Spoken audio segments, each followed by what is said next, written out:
students and researchers. Ricominciamo?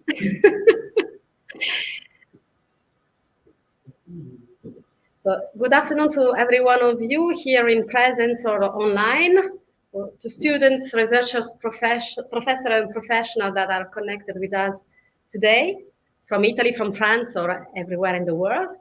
I'm Maria Chiara Prodi, Director of Maison de l'Italie, and I'm extremely happy to host this event today.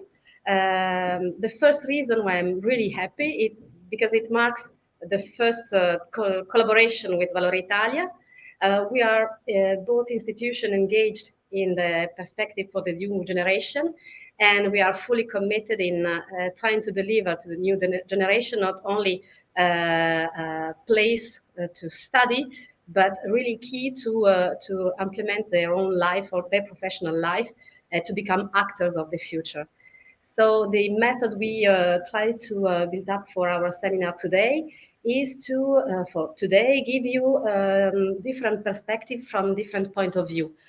We ask to everyone that is going to be involved today to show us what he sees, she sees from their perspective for the future. So it is different from the panel of tomorrow morning, because tomorrow morning we will have a debate on the future of the profession of the restaurant.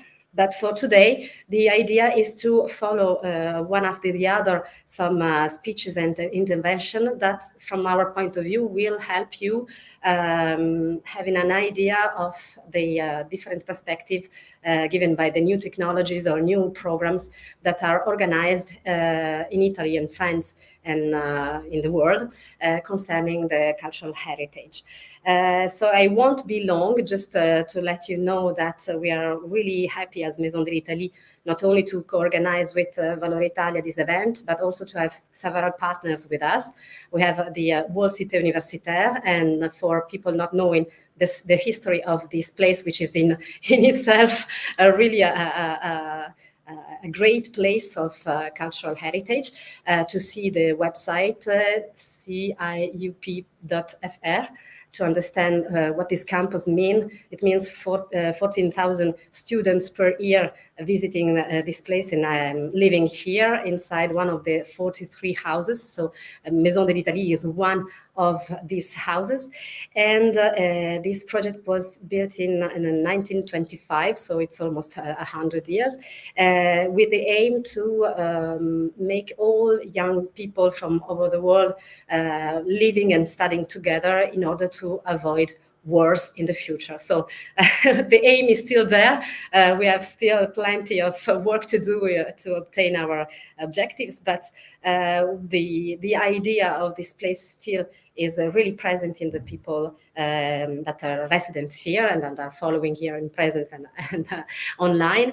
And I will stop my intervention, but just to thanks the partnership with Cité Universitaire, with Panthéon Sorbonne, with Université Franco-Italienne, and with the Istituto Italiano di Cultura.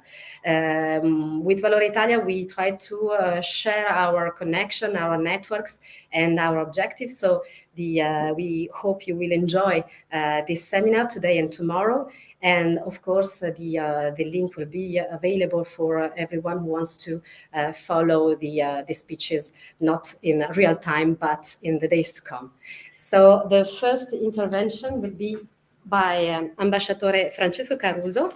So we will try to use the English language today and tomorrow, but every speaker can choose his own language between Italian, French, and English. So in case you have some difficulties or you have questions, please comment on the YouTube link, and we will try to follow your questions and help you following the seminar. Francesco Caruso, thank you for being here with us. I switch to Italian. La sua presenza è molto benvenuta, ambasciatore, la ringraziamo e le passo subito la parola perché quando si parla di patrimonio si pensa al patrimonio dell'umanità, si pensa all'UNESCO, e per cominciare il nostro seminario abbiamo bisogno di porre le basi di quanto già esiste, di quello che è il framework mondiale nella tutela del patrimonio, e lei è il protagonista giusto per parlarci di questo. Grazie di essere con noi. Thank you. Good morning, good afternoon. Thanks for the invitation. This invitation put me younger because of my previous years in Paris. I think that we agree that I will take my considerations in French, and I will do it. Merci donc à Maria Chiara Prodi pour l'invitation. Merci à Salvatore Amura de Valor Italia. Ça me permet également, en parlant de mes années passées, de vous demander de corriger l'affiche de votre séminaire dans lequel je suis indiqué comme ambassadeur à l'UNESCO. J'ai été ambassadeur à l'UNESCO, malheureusement, il y a plusieurs années. Je ne voudrais pas que mon collègue actuel, ambassadeur à l'UNESCO, se froisse pour cette identité. Voilà, on m'a demandé de développer quelques considérations sur l'impact des sites, le témoignage que les sites qui sont dans la liste du patrimoine universel de l'UNESCO a auprès ce que ça représente comme tradition, comme histoire, comme mémoire des pays, des peuples, des régions. Voilà, donc je crois utile quelques mots sur le cadre général, le framework, comme Maria Chiara a dit tout à l'heure, dans lequel c'est parti cette liste qui est maintenant une liste qui compte plus de 1154, si je ne m'abuse pas, sites dans le monde entier. Tous les presque des 100 pays de l'UNESCO ont des sites patrimoine de l'humanité. Eh bien, qui gouverne? Comment est gouverné cet ensemble des sites, leur maintien, leur conservation, surtout la gestion de ces sites? Eh bien, c'est tout ceci dans une convention de l'UNESCO de 1972, une convention qui a donc cette année 50 ans, qui a fait son long parcours et qui, comme vous savez, une convention, quand elle est ratifiée par les États membres, devient loi de l'État. Donc cet ensemble de lois, c'est une convention pour la sauvegarde du patrimoine il y a 50 ans.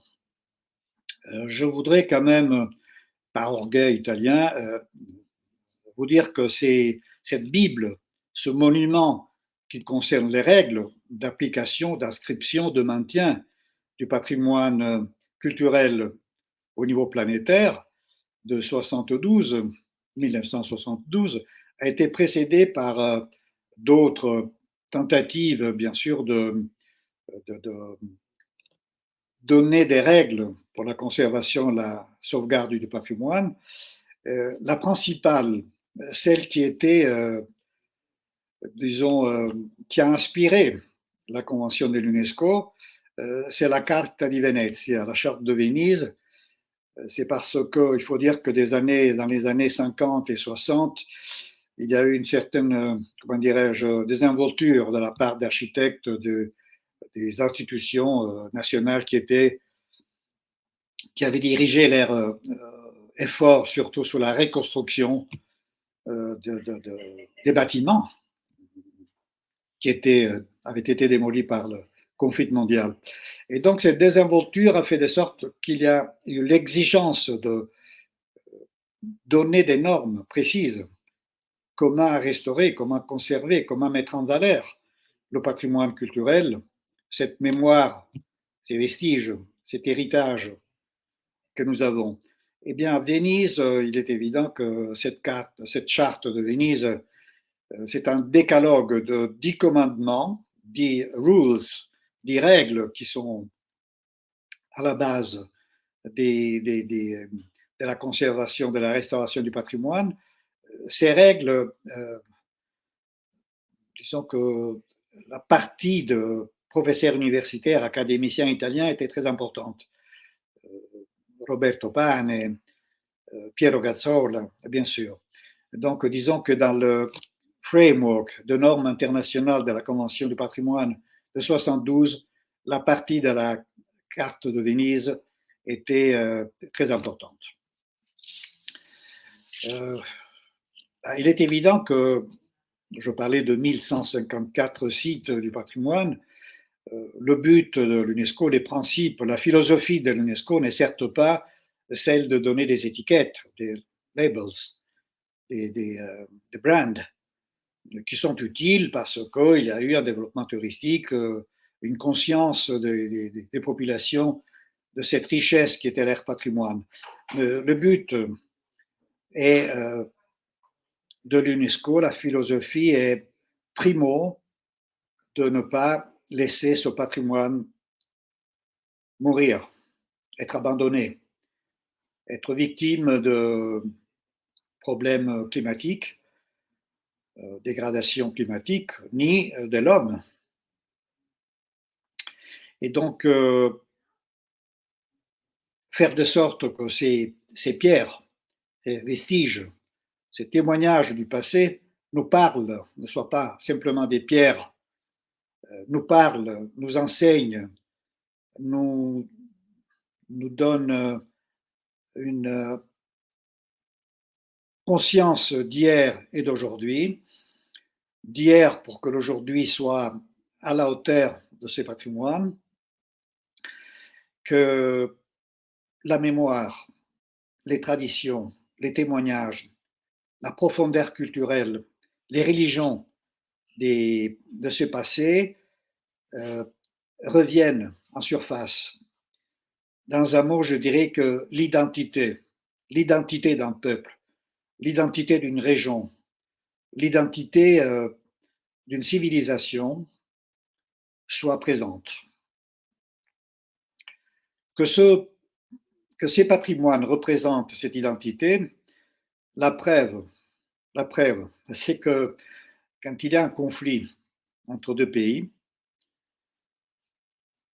la première tentative de guerre qu'un pays mène contre un autre pays, c'est justement détruire le patrimoine culturel, l'identité de ce peuple. Pensez par exemple à la destruction de Bouddha de Bainan en Afghanistan. Pensez quand l'idéologie religieuse se radicalise aux destructions de Palmyra par l'ISIS ou le Daesh, comme on dit en français. Pensez tout récemment à la destruction en Syrie pendant le conflit syrien récent de Alep. Et pour me comprendre, je crois que l'exemple le plus emblématique de cette menace à l'identité d'un peuple et d'une région, c'est Mostar, le pont de Mostar. Mostar est une ville en Bosnie qui a subi les conflits entre les Serbes croates, chrétiens orthodoxes et les musulmans de Bosnie et d'autres régions. Je parle de la fin de la fédération de Yougoslavie, la guerre 91-95, donc récente.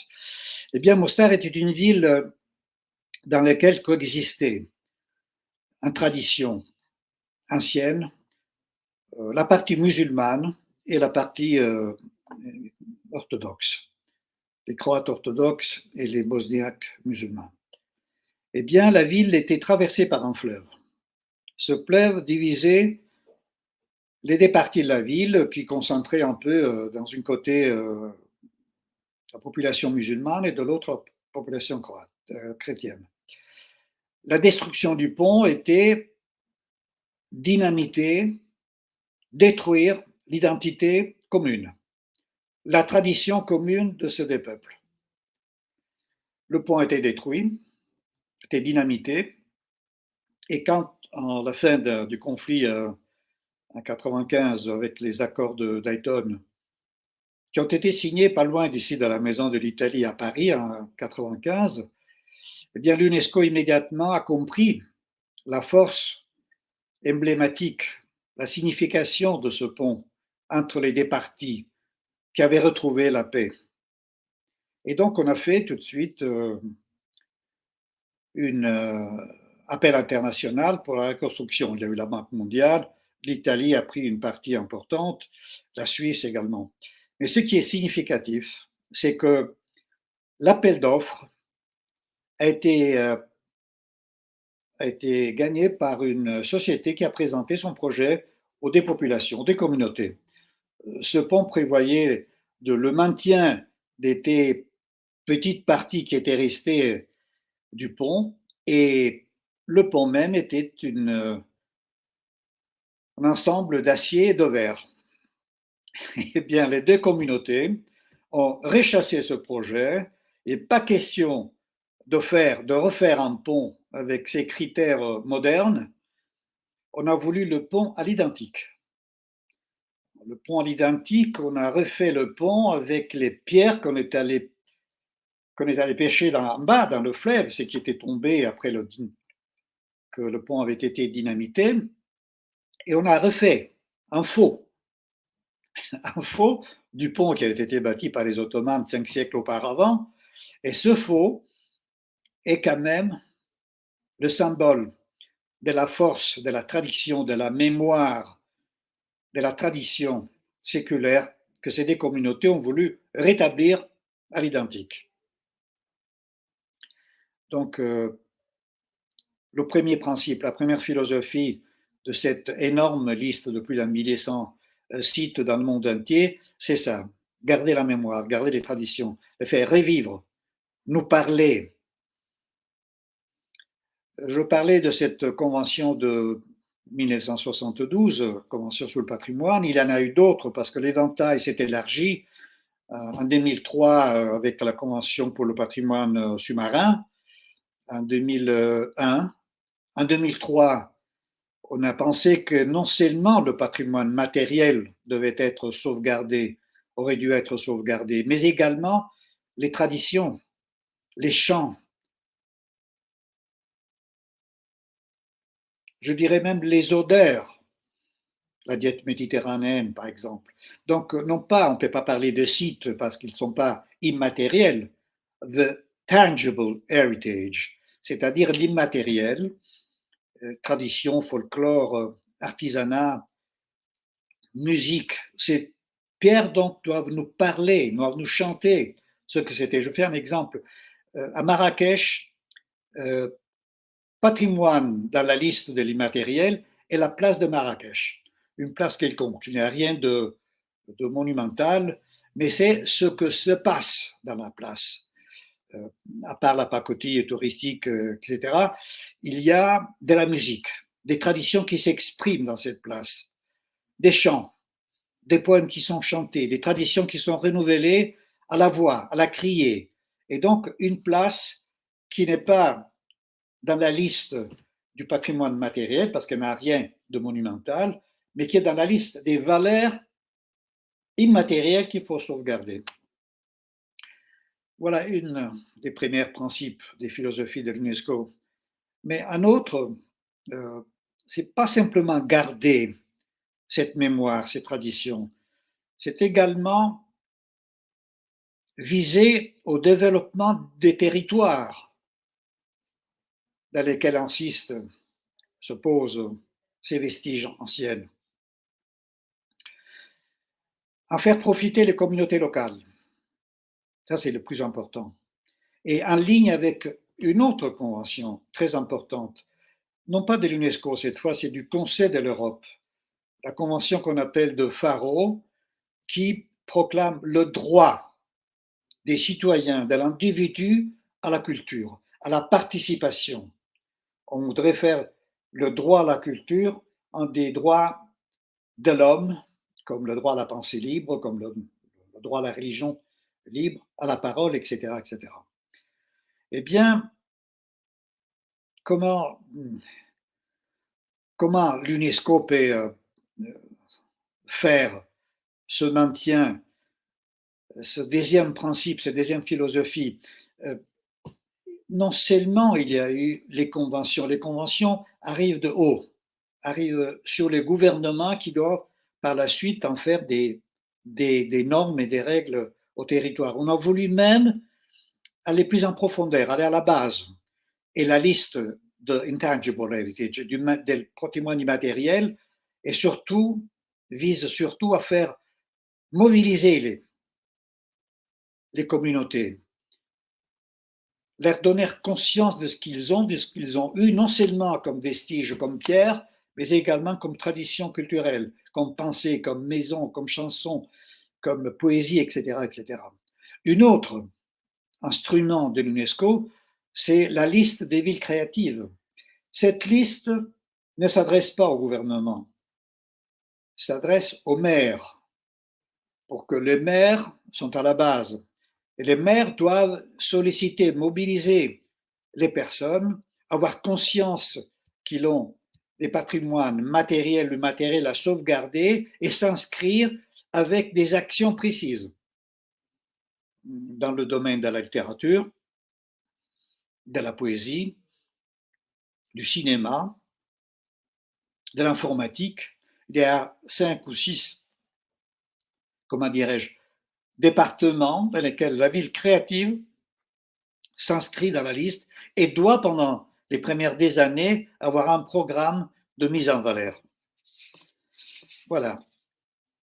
Et puis, permettez-moi de vous donner un exemple de séjour qui concerne cette deuxième principe. Dimanche passé, à Paestum, dans le cadre d'une bourse du patrimoine archéologique méditerranéen, j'ai présenté un projet de mise en valeur des sites archéologiques de la Méditerranée. Ce projet, je l'ai présenté à l'UNESCO également, officieusement. Officieusement, je tiens, parce que la présentation officielle s'opérera, j'espère, dans les prochains mois, début de l'année prochaine. Officieusement, l'UNESCO a dit c'est un beau projet. La Commission de Bruxelles a dit c'est un beau projet. Pourquoi? Parce que ce projet de mise en valeur des territoires, des sites archéologiques, de ce que Fernand Braudel appelait la base permanente. Si on veut lire l'histoire de la Méditerranée, il faut se baser sur ce qui sont les 4 ou 5 bases permanentes de l'histoire de la Méditerranée. Bases permanentes, que ce soit des vestiges punico-phéniciennes, gréco-romaines, elles sont partout en Méditerranée. Donc c'est une base permanente, comme dirait Braudel. Et on fait la mise en valeur de ces sites, mais non seulement la mise en valeur des sites, la mise en valeur des territoires de ces sites. Et la mise en valeur de ces territoires signifie du social, c'est-à-dire la création d'emplois pour la conservation des sites, la formation d'archéologues, de gestionnaires, de capacités empresariales pour des sociétés de développement touristique de la région, signifie l'inclusion de la femme dans le processus d'amélioration culturelle, sociale de ce territoire. Signifie aussi des questions climatiques, éviter la dégradation climatique par les intempéries de sites magnifiques. Vous savez, il y a des sites de l'UNESCO qui sont fortunés. Pensez à Carthage, pensez à,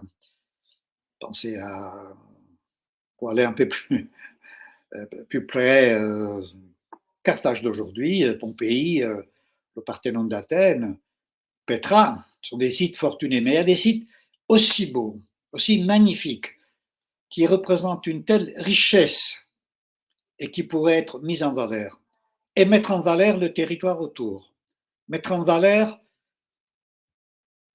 les communautés, l'inclusion de ces communautés, les liaisons entre ces communautés. Le projet de développement, de mise en valeur de ce site, Bruxelles m'a demandé de l'appeler plan de développement. Vous voyez, développement donc non seulement de mise en valeur des sites, mais développement des territoires, avec ces retombées que je vous disais d'ordre tout à fait social. Et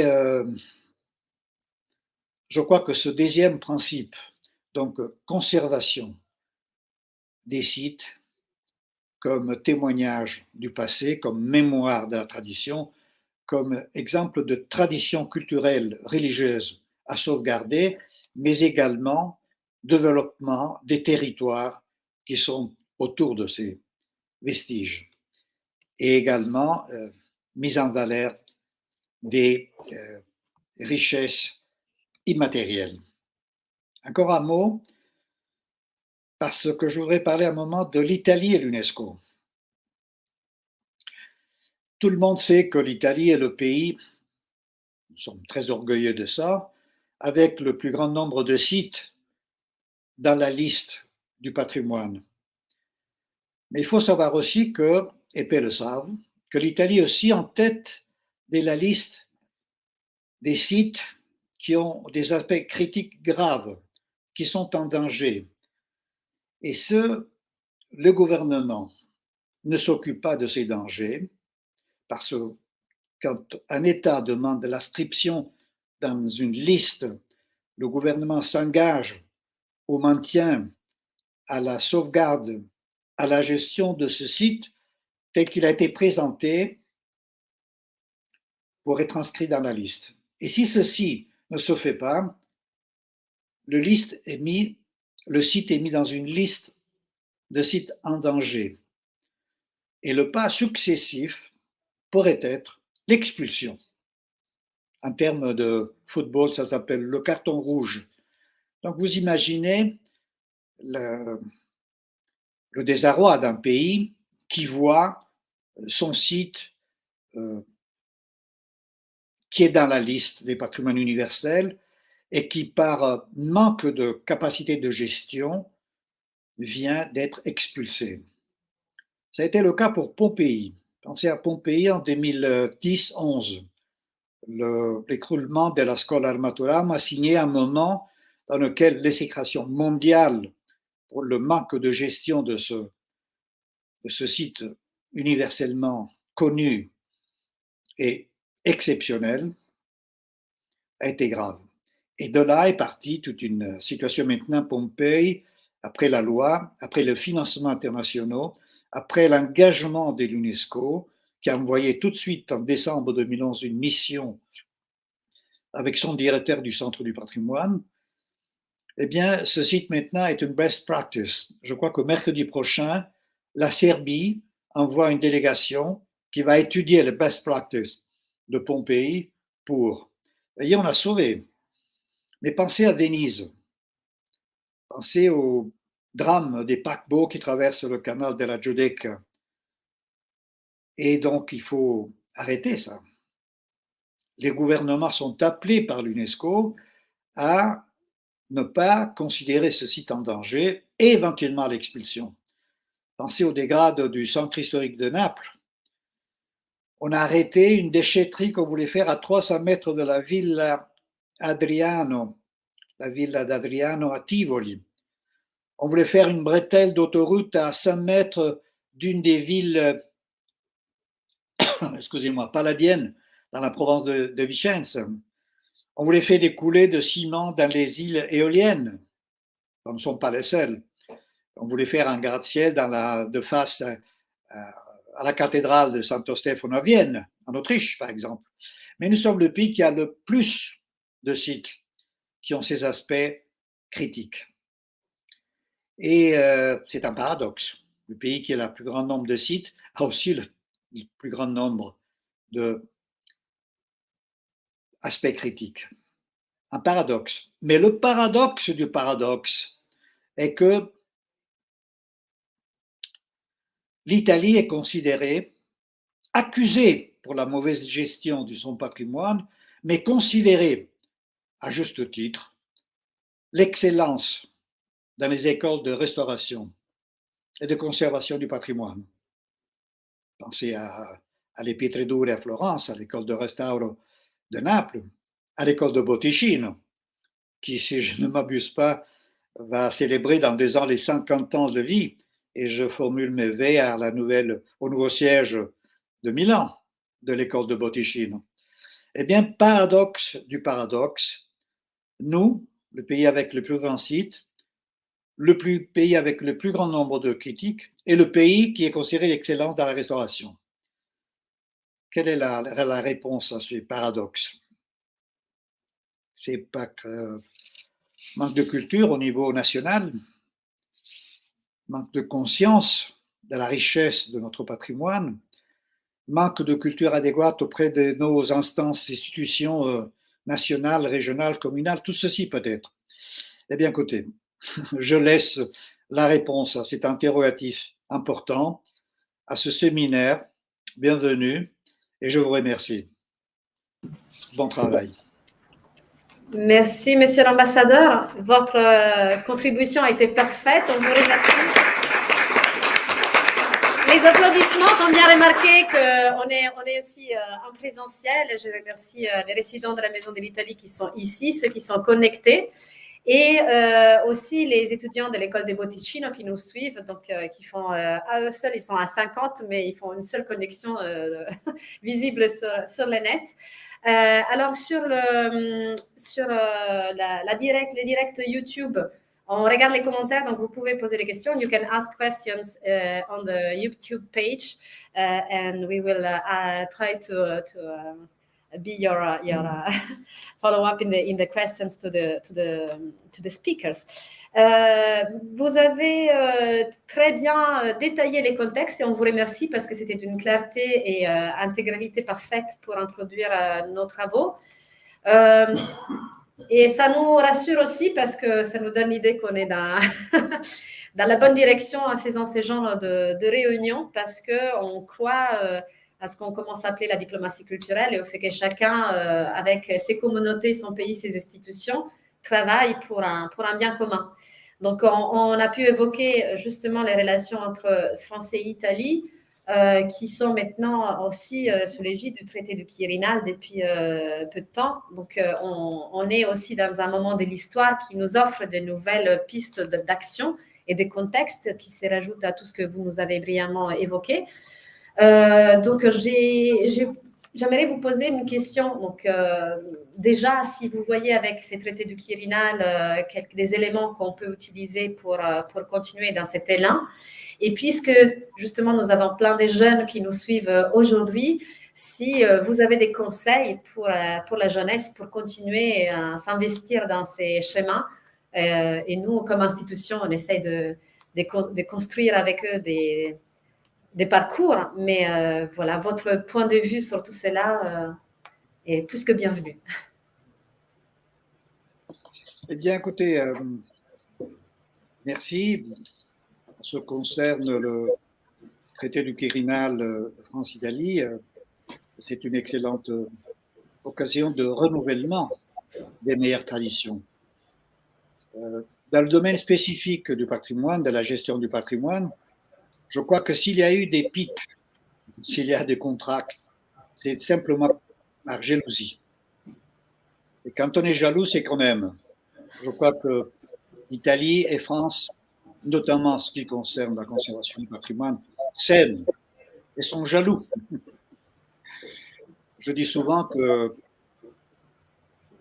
Leonardo da Vinci est appelé en France le génie d'Amboise. Vous vous rendez compte? Et donc, par jalousie, un pays, je ne peux pas accepter que Leonardo da Vinci soit appelé le génie d'Amboise pour les quelques années qu'il a passées pendant sa vieillesse. Donc, le traité du Quirinal renouvelle des bases anciennes, relance la collaboration à 360 degrés. C'est important parce que dans un contexte de souverainisme et de nationalisme aigu, cette rencontre reste dans des bases solides. Vous me demandez qu'est-ce que je peux dire aux jeunes? Eh bien, écoutez, quand on a lancé à l'UNESCO les villes créatives, c'est-à-dire on a fait appel aux maires pour qu'ils demandent à leur population de faire surface à leur patrimoine. J'ai trouvé une réponse incroyable. Il y a plus de ONG qui s'occupent de la protection du patrimoine. Il y a plus de ONG, de ONLUS, de gènes, de groupes, d'institutions de base qui s'occupent de ça que la conscience d'institution. Je ne peux pas vous cacher qu'à un certain moment, j'ai dû me battre. J'étais à ce moment-là conseiller du président de la région Campagne pour un élu municipal qui voulait bâtir dans la baie de Naples à Pozzuoli, une vieille ville romaine, un garage, un parking. Donc, vous voyez que là, il y a un effort à faire dans les écoles primaires, dans les lycées, pour faire connaître le patrimoine, avoir conscience du patrimoine, avoir conscience de ce que représente, non seulement d'un point de vue de mémoire, de tradition, de profondeur culturelle, mais surtout comme richesse à utiliser, création d'emplois, formation. Vous savez, il y a des études du Parlement européen qui ont démontré que l'homme qui a une culture est un homme qui coûte à l'État moins cher qu'un homme qui n'a pas de culture, parce que la santé qui doit s'occuper de lui, notamment après un certain âge, coûte beaucoup plus au dîner public d'un effort de culture. Donc, demandez, sollicitez à vos professeurs de vous amener voir, visiter, sollicitez vos professeurs, sollicitez vos administrateurs municipaux, régionaux, nationaux, de faire connaître le patrimoine comme source de tradition et comme source de richesse.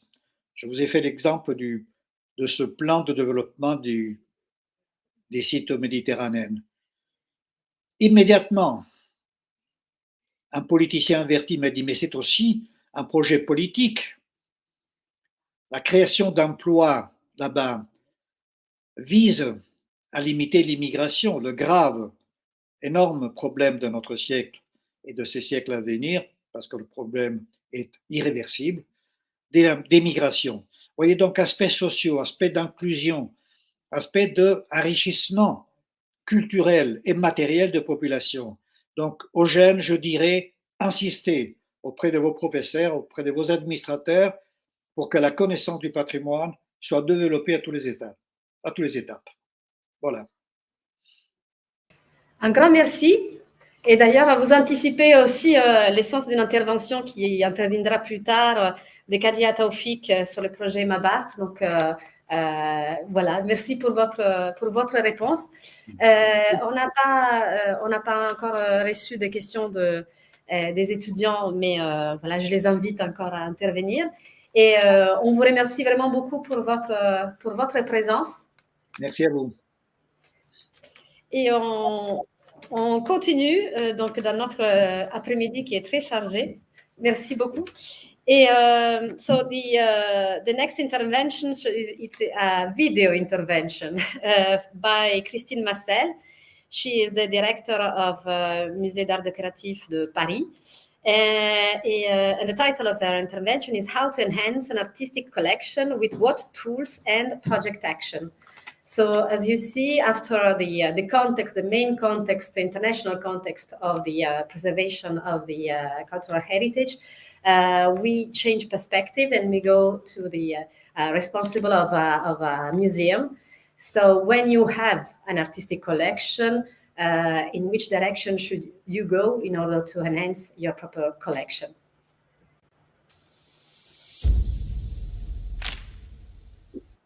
Bonjour, Christine Massel, je suis la directrice du Musée des Arts Décoratifs à Paris.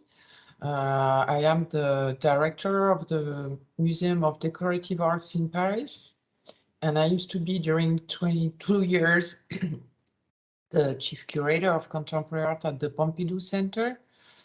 And I would like to discuss through some exhibition projects or hanging in the museum, the question of how to exhibit the collections or other artworks and make a sort of valorization of this patrimony. So in 2021, I curated my last big exhibition at the Pompidou Center, Women in Abstraction. This is the entrance of the show in which I put all the faces of the artists, the women artists, to make them more visible and to embody their name. So my idea to really show the importance of this women artist in the history of abstraction was to construct a new narrative. I think if you want to have a real impact, whatever works you are dealing with, you have to produce a narrative, a story, a new art history, a new context of this history, because a work has to remain with a comment about why it was important at the time when it was created. And this is what I try to do, to really make some links between the works, to really show why they were important, at what time. And my idea is that it's not very useful to make a show with a list of names and say this woman artist is now more famous because she was in the show. It's more to say why she was so crucial, so meaningful at this time of history. And this is why I rewrite artist history in this manner. So for me, it's a very important strategy for work that is in a collection or not, is to write a correct or a new art history narrative. So the other idea for a collection is to provoke donations and at the same time to make exhibition of the donations. With the Pompidou, it's something that I've done a lot. I think worked very hard to get significant donations. And recently I had the chance to receive two big donations of two major artists. One is Takesada Matsutani, who is an artist from the second Gutai group, who was living in Paris since the 70s, but was never exhibited at the Pompidou. And the other is the famous Italian artist Giorgio Griffa. So it was basically a bit of the same situation. Is you propose to an artist to make a significant donation of his work to the museum. So sometimes can go up 25, 30 works. And you propose that this donation is showed as a one-man show. So for the artist, it's a very generous gesture, but at the end, you will stay in the art history, so-called, because it's more efficient to have 30 works in a collection to remain in the memory of those who will write art history than just having one or two pieces. And also the artist has a solo show that is a big recognition of his career. And I think this also creates a very big link between the artist and the museum because of this specific act of generosity. So there was another example. Unfortunately, I don't have the images of another big donation, which was the collection of the Westreich Wagner collectors in New York. So we received a huge donation of hundreds of works for this collector of European art. And it's a bit the same I was explaining of Matsutani and Griffa. The idea is that the donation is negotiated with an immediate presentation, and this is the best way, I think, to enrich the collection and at the same time to give a visibility to the work. And a very simple way of making the collection visible, because most of the time it's less visible than in storage, is to try to plan some big exhibition that tries also to rewrite recent art history. In my case, this was the first time there was a show about the post-89 period at the Pompidou, and I called it A History, not the history, but a history, meaning that I was, of course, subjective in a sense, but trying to write narratives that were really depending on my analysis about art, architecture, and design from the 1980s to the mid-2010s. So if you go down, you can see a view of this hanging. It was huge, on 6,000 square meters. There is a book that was together with the show. The show also traveled because Queen Weather, the director of Haus der Kunst in Munich, wanted to have a version of it because he considered that it was a kind of original approach of this art period. First of all, there was never a show like this trying to make history of the last 30 years of contemporary art, architecture, and design. And secondly, my approach was very specific. I went back to all the major texts of the period, from Alfoster to Queen Vezor, from Jacques Rancière to Claire Bishop, etc., etc. And I decided not to describe or to find titles or themes, but to go from the perspective of the artist himself. It means that each chapter was about the position of the artist as a producer, the artist as a researcher, the artist as an archaeologist, etc. So the approach was more to explain that the artist was trying to find a new way to approach his art practice, that the art practice was evolving very much because art was less and less autonomous, like in the modern times, but more open to collaboration, participation, quotation, etc. So a sort of postmodernist attitude. But I also tried to make it global, so I included a lot of artists from the extra-occidental regions to also make a very clear statement in my narrative that there was a sort of big change at the end of the 80s due to the fall of the wall, the post-communist area, but also a sort of post-colonial time in which there was a new look on the non-Occidental artist.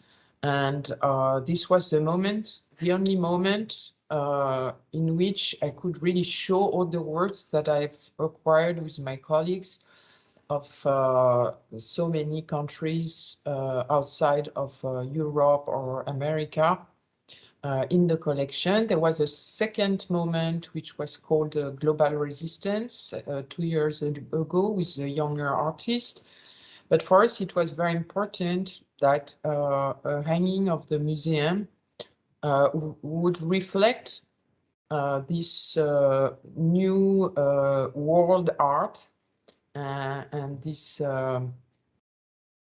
presence of the works in our collection. So to summarize and make it short, I think for us it was important that there is a new point of view on recent times and new narratives, including a consciousness of post-communism and post-colonial art. And now, of course, my responsibilities at the MAD, the Musée des Arts Décoratifs, are very different, but in a way, it's the same story, because the point is always to create a new narrative. And even if it begins here with the collection with the Middle Age and goes until now, and it's about the art of art and crafts, the useful arts, so-called, from the everyday life, but to exceptional, from a bed to a clothes, from jewelry to an advertising or graphic design production. So it's a very large collection, but the point is that you, as an art historian, as a director of a museum, you have to propose a story, a history that link all these objects and artifacts and artworks together. And this is seems to be very obvious, but I guess that's what is missing a lot in museums, because you see the work, you have a caption, but it's maybe you have the audio guide, but it's not very convincing in terms of means, and also the content in general doesn't tell a story that is sufficient to get the point of the curator. And that is what I have tried to work on, and that I will continue to try to work on, because in fact, these artworks or objects, they always tell a story about a time, about people, about artists, about society. And that's what makes museums so interesting and exciting for the public. My point is always to think the museum for the public. So thank you for having listening, and I wish you a good afternoon with all the other contributors to this symposium.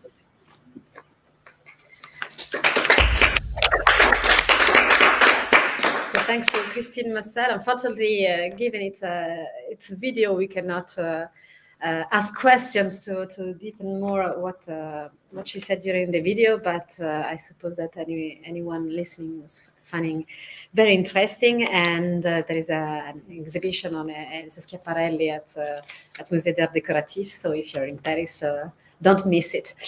So the second part of our afternoon is most on projects concerning education. And I would like to invite William Whitley to join us on stage.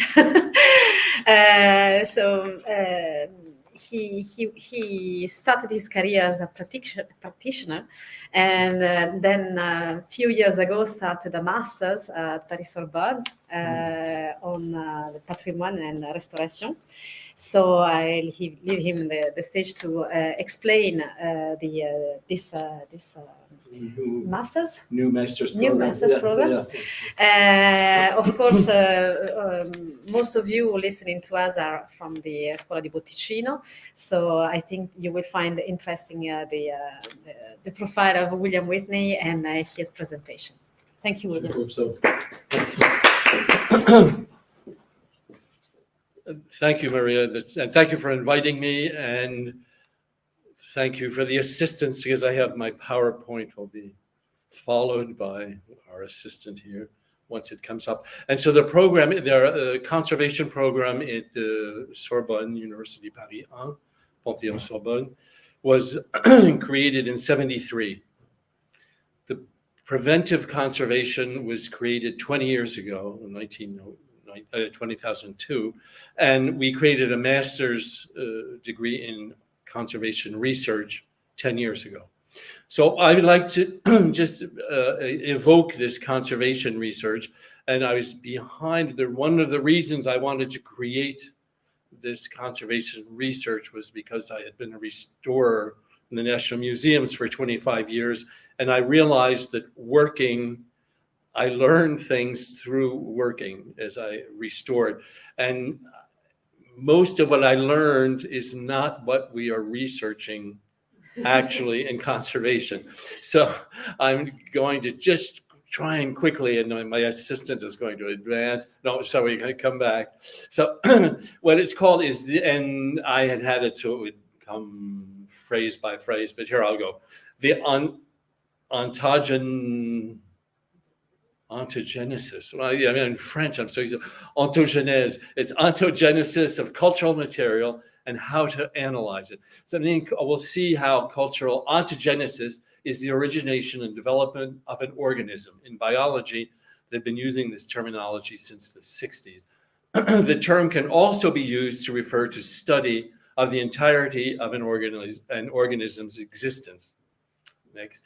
And if one types how to characterize materials in a search engine in 0.48 seconds, there is the response: material characterization, scanning electron microscope. Oh, we love X-ray photoelectron spectroscopy, time of flight secondary ion mass spectrometry, focused ion beam. We love it because it proves all kinds of things about materials. But I would like to propose a ninth characterization technique that doesn't have to do necessarily with chemical or physical analysis. In his book written in 1970, Chance and Necessity, the French biologist Jacques Monod describes molecular ontogenesis, of which there are two parts: autonomous morphogenesis, the structure of the living being results from interactions within that being, and interactions of this autonomous being with the external forces of the environment surrounding that being. The second development leads to the ontogenesis of the individual and the ontogenesis of artifacts. Our research concerns these artifacts. So an example is the acorn. We can see this autonomous cells of the acorn, and that's the morphogenesis, autonomous morphogenesis. And the structure is what leads to the biological existence of an oak tree. And these cells only have 2 days to multiply to be able to, from the energy they have, internal energy, and then they have to take energy from the exterior. So, and then we see what happens with this interaction with the exterior. There are forces which creates different types of molecules that can integrate oxygen, water, light, etc. So the ontogenesis of the individual, you can see there's individuals, two exactly the same biological trees, but you can see they have different shapes. It's because of their reaction with the exterior. And what is the ontogenesis of natural artifacts is photosynthesis. And you can see that the trees create oxygen by absorbing CO2. And that's one of these interactions. Next. My research concerns the ontogenesis of cultural artifacts resulting from the interaction of human agents with their environment. All of these artifacts have two parameters: their materiality, and so you can see here is this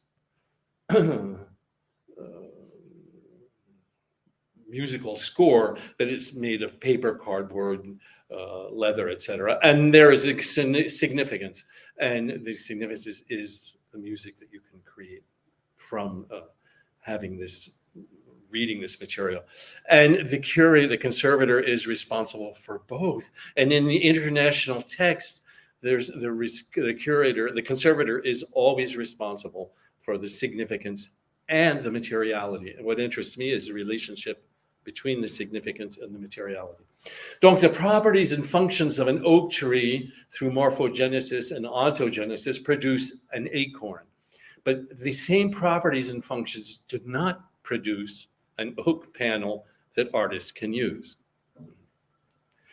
In the introduction to his book, Chance and Necessity, Jacques Monod wrote, "The distinction between natural artifacts and human artifacts are immediately clear and unambiguous.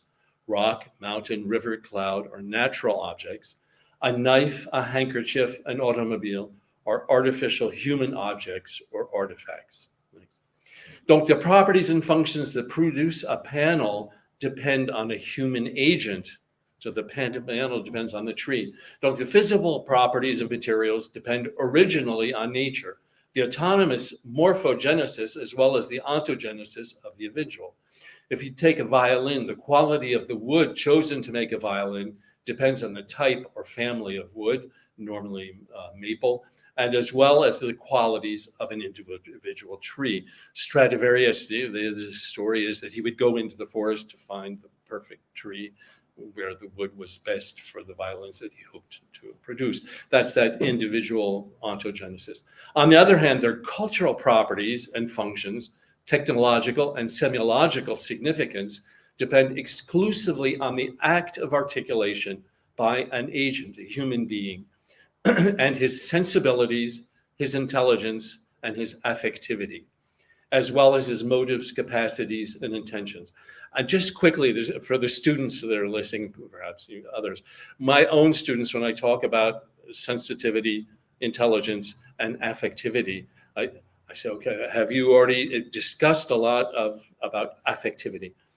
And they say, no, not that much. And auto-affectivity, not at all. So I said, thank you.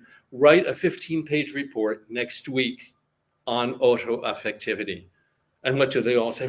No. I said, well, you perfectly heard what I said, sensitivity. You understood what I said, but your affectivity is no. So we have to learn intelligence, our sensitivity and conservation, but also and especially our affectivity. What do we want to know and what do we want to do and what are we ready to do or not ready to do? So on the big picture again, thank you. Come back, please, just to the one before. Juste avant. Okay. So we see the wood grew, but what's absolutely necessary is the hand and the choice, the sensitivity of the artisan. Thank you. According to the scale or finesse of the agent's technological project, certain artifacts would be more appropriately qualified as artificial materials even. We create many materials before using them. If I have evoked Jacques Monod, it is because he was the first to scientifically describe how the deployment of the ontogenesis of cultural artifacts depend solely on the agent. The deployment of the ontogenesis is set off by the energy spent by the agent towards the ground, which is constituted by the material of the environment. It's interesting because he came to this conclusion as a biologist, but didn't go any further. Another French philosopher, Paul Ricoeur, followed up on this about action and human action in the 1970s. Which just brings us to Reedy and Reedy, the only work on the principles of conservation experimentation that I know of. And it was written in the Getty Conservation Institute in 1992. You can telecharge it for free whenever you'd like. And in conservation, so Reedy and Reedy have said that in conservation, there are three phases or times that interest us. The composition of an object, its creation, its alteration or evolution, and its treatment. Next. Conservation can also be categorized by subject or type of object study.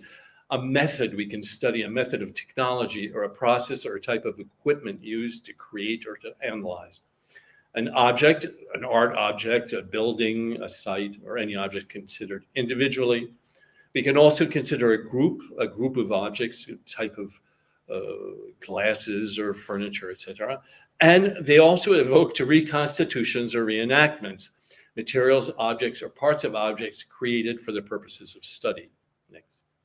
Which give the following combinations: composition of a method, composition of an object, composition of a group or composition of a type of reconstitution, the alteration or evolution of a method, object, group, or reconstitution, or the treatment of a method, an object, a group, or reconstitution. Whether it is to study any of these aspects proposed by Reedy or Reedy, or to study the ontogenesis of cultural materials, the researcher must first identify as completely as possible the technological sequences that come into being while the object is created. And for each sequence of work, and think of a recipe, you make the recipe, there's a first step, second step, third step, but for each step, there's a preparation, there's an action, and there's always a moment of evaluation when we look to see whether it's what we hope to do.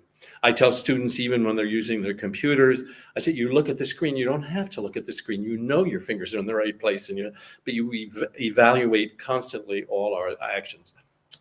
Go on. So this evaluation is going to help us out, because during the action, what are we evaluating after the action?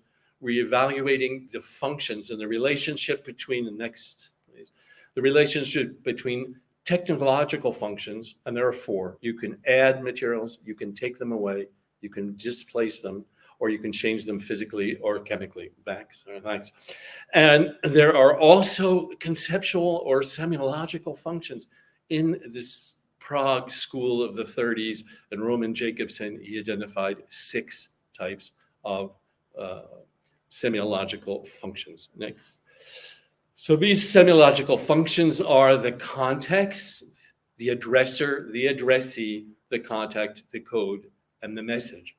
And what's extremely important is to know how the context, the function of the context, influences the addresser, the person is addressing, and back, please, you're too big. Okay, so let's look more closely at these semiological functions. Next. And in literature, say, for example, the chapter, The Geometry of Grammatical Meaning, Semantic Maps, and Cross-Linguistic Comparison.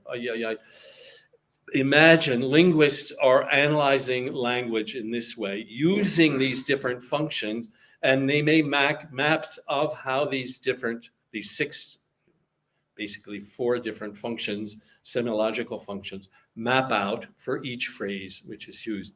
My questioning is, how can has anyone in conservation tried to map out these semiological functions? And what I've seen is no one has tried to map it out. With my master's students and one doctoral student who's working on this, we are working on interesting results. How can we characterize these semiological functions of cultural materials? The 2 agents, the addresser and the addressee, can be the painter and the restorer, for example, can be characterized by their sensitivity, their intelligence, and their affectivity, as well as their capabilities, their motives, and their intentions. Different sciences analyze that: psychology, praxeology, the science of human action.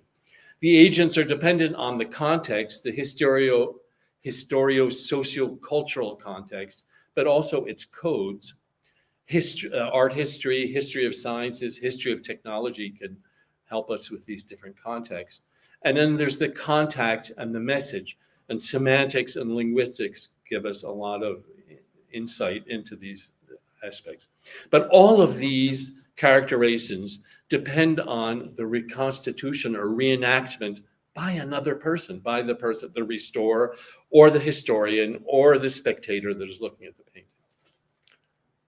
Next. So that's what we study, is not just the materials, but the characteristics of the materials for the person painting. I was in a colloquium last week in Lille on cultural materials, and a physicist, a young physicist, she's done wonderful practical physical analysis of paint. And she said, in this 17th century recipe, they said to grind glass into the paint to make it more easy to paint.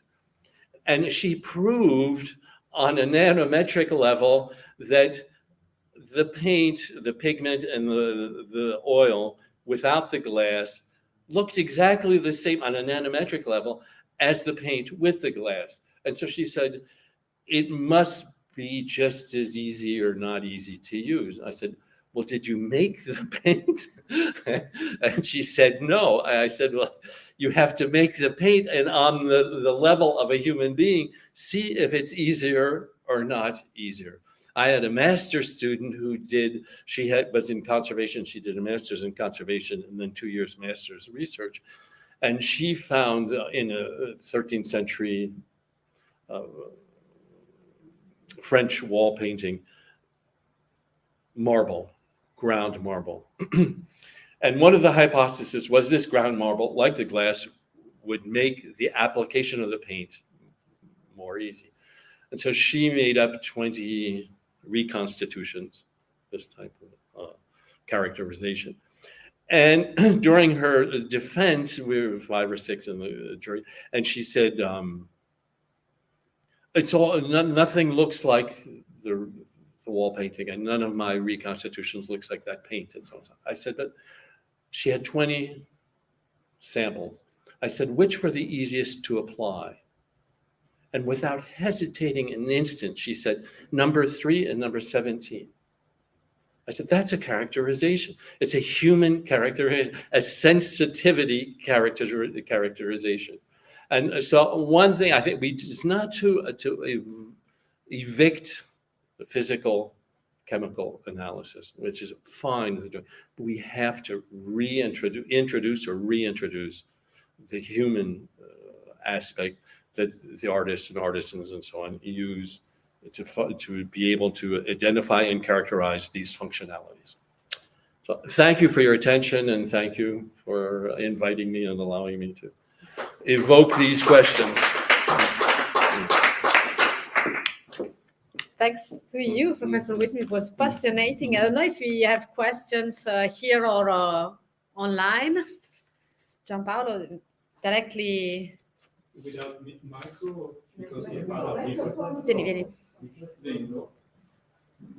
Yeah. Good morning. Buongiorno, bonjour. Gianpaolo Bertoletti, material specialist and also membre du jury du Geste d'Or qui décerne des prix annuels pour les meilleures restaurations ici en France. La question, my question, I didn't watch all the first slide concerning all your analysis you made. Do you also characterize the age of the materials? Do you by carbon or No. Oh, not that. No. Another laboratory. Yeah. Another laboratory. We have Thank to you. use Thank you other very much. laboratories. So.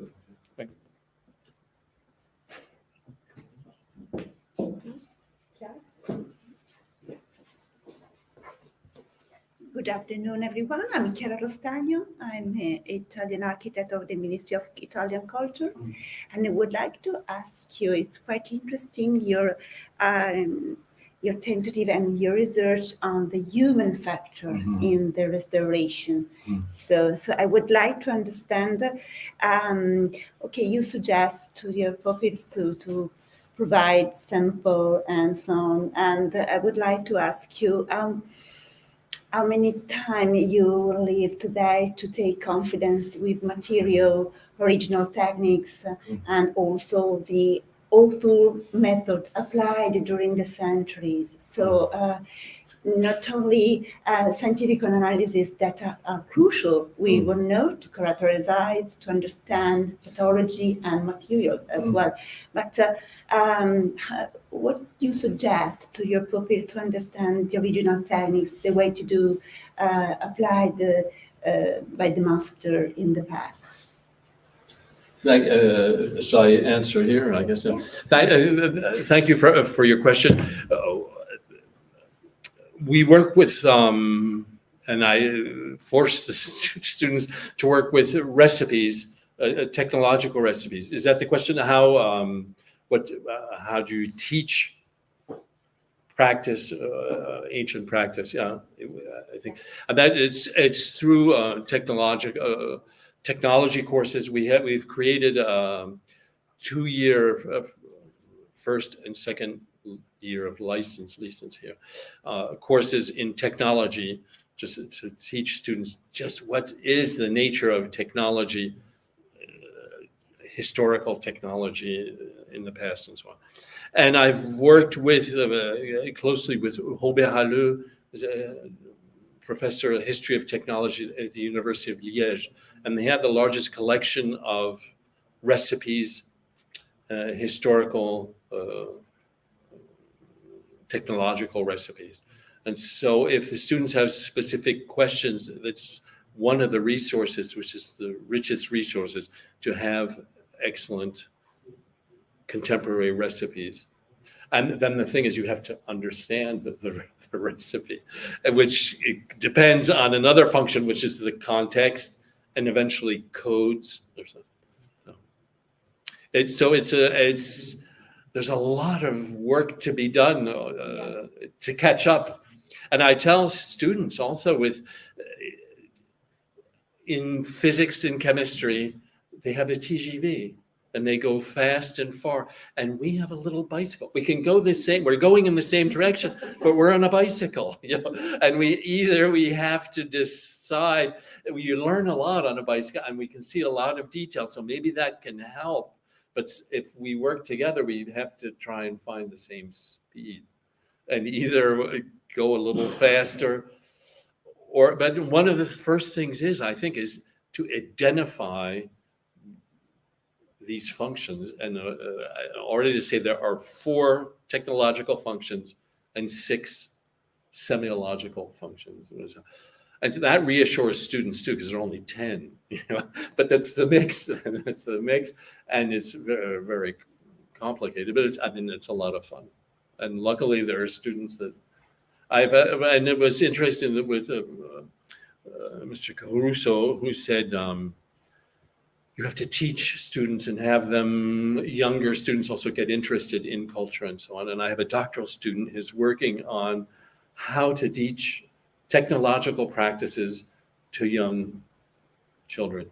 And the history of art in France is obligatory in college, collège, and au lycée. And so she's developing practices and exercises and so on to interest, on the first level, just to interest students to want to touch artistic material and so on, and not necessarily say I'm going to work like Leonardo da Vinci or whatever, but I want to practice and I want to work with eggs and the first, the Ministry of Education has allowed her to work with some groups of students, young students. And once she called me after her course and she was crying and she said, it's awful. There was pigments everywhere in the hair, on the clothes. The parents will be offended and so on. And the directress of the school called the next day and said, all the parents called saying that the students were absolutely fabulously happy to have played with eggs and pigments and canvas and so on. So that's really what we have to do, is interest the next generations to play, and thinking that learning is playing and enjoying themselves as they do it. I don't know if that answered any of your questions. Thank you very much for your presentation. I don't know if there are other questions from the assistants online. It was really fascinating, and I think that if we can bring together fun and complexity, we have the key to enter the next century. So thank you very much for your presentation. I'm very happy because this seminar is the occasion to reinforce the relationship with the Université Franco-Italienne. So I asked Stefano Guerrini, the president of the Université Franco-Italienne, to come here with me. I will give him first of all, I will ask him to present the Université Franco-Italienne and their projects, and we will follow after his presentation with the other 2 people connected from the internet, il rettore dell'Università Sor Orsola Benincasa di Napoli, Lucio D'Alessandro, and Emanuela Bufacchi, who is also from the University of Naples. Because Stefano will introduce this better than me, but the cultural heritage and his conservation and preservation is one of the major point of the activities of the Université Franco-Italienne for this year. So it's a pleasure, and I think that as Italian institution abroad, we need to stronger our common efforts for representing the cultural diplomacy, Italian cultural diplomacy abroad. And so I'm really happy that this occasion is also the possibility for what have been done by the University Franco-Italienne to meet a broader audience and maybe to invent other projects in the future altogether. Thank you, Stefano. So, thank you to Maria Chiara to invite us for this nice conference, and it takes just a few minutes just to present the university, the Université Franco-Italienne or Università Italo-Francese, according to the point of view, but anyway, it's just one institution.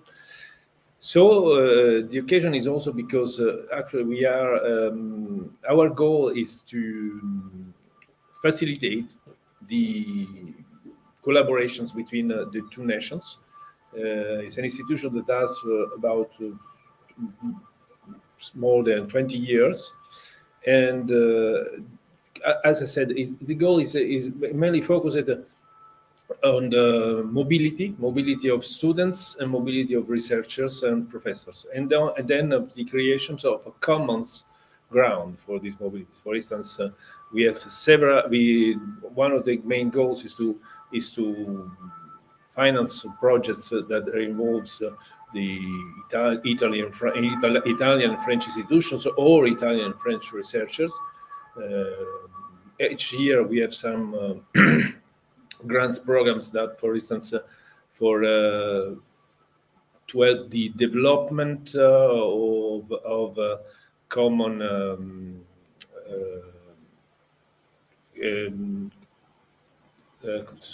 common laurea of, for instance, with the double diplôme, or donc which are common from some Italian and French masters, and also we have grants for mobility for students, which are take thesis in co-direction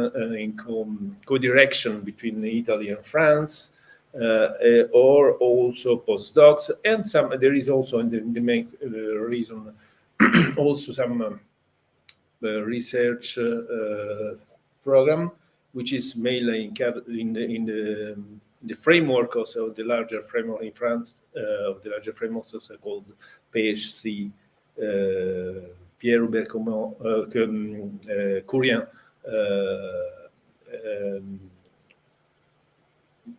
Financement. So we have more than about 50-60 projects we get financed every year, and one of the interesting points of today is that we take particular attention. By the way, it's open to all the area of research. Scientific research. What's mainly the main interest is the collaboration between the two nations. And I would like also to mention something about the fact that at the moment, what is in the interest of some kind of bilateral connection in a moment in which everybody is talking about to work at a European level instead of the just bilateral. But what I would like to say is that we have particularly attention to area and research project that might be difficulties having other sources of financing. And so, in this kind of humanities, sometimes are one of the points on which we are particularly so. So there is no, say, preference for this, but we want to be attentive to also this some area that sometimes even a small, since we don't have a big budget, even smaller financement might be a great help. And about about 2 years, but because of the sanitary situation, this has been a longer delay because we organize a conference. And according to this point, exactly because we were interested a bit on this area, was we focused on we have to choose some thematics about this conference, and the choice was about the preservation of cultural heritage, préservation du patrimoine. And because, as said before, Italy is one of the biggest nation with more UNESCO sites also, and France also. And so if we put together Italy and France, we have most of the things, a lot of this I would not say, because by the way, there are also other very important sites but it is one of the, and then there is a common culture in this, on this, we decided that was exactly one of a perfect subject for this kind of colloquy. And our idea also was since the goal is always to enforce to help the young researchers, we had a prize for 4 young researchers that get some that was after submissions of was invited to submit their work, and we focalized in this case on the utilization of but I think that Manuela Bufacchi and Lucia focalized in this case on also on the utilization of new technologies. But they would say something more about this conference. So the idea is that one of the possibilities in the context is to present also the fact that we are open to people who is interested in working in patrimoine, etc. We have some interesting programs, and then we invite you to consider when working in a collaboration. By the way, it must involve some French-Italian collaboration, because this is the goal of our institution, to consider to apply to our programs. Just a final word about what's the meaning of now, what's the sense of something that is mainly the idea of some to help bilateral collaborations in a moment in which we are developing exactly European universities. We try to go to enlarge a collaboration. Exactly, and the points we think that in any case there are such stronger collaboration between Italy and France. There are some common practices and also research programs that are shared, that may be that this collaboration may have a big role also at the European level. And so the help to work together may also help then to enlarge this collaboration. It's not, for instance, one of the shows that the things that we are going to organize is another conference about European Alliance of Universities, that try, starting from this collaboration French-Italian, to give help practices also to other situations. And this is something that we share. For instance, there is another institution which is much bigger than us, which is the French German university, which also has this kind of approach, and then for which we try to collaborate on several issues. So, since there are students listening, I guess. So this is important, and also researchers. This is something that I invite you to consider our programs. And as an example, I give now the microphone to, or also the video, which is distance, to Professor Bufacchi and Professor D'Alessandro, that I guess they are able. Good evening.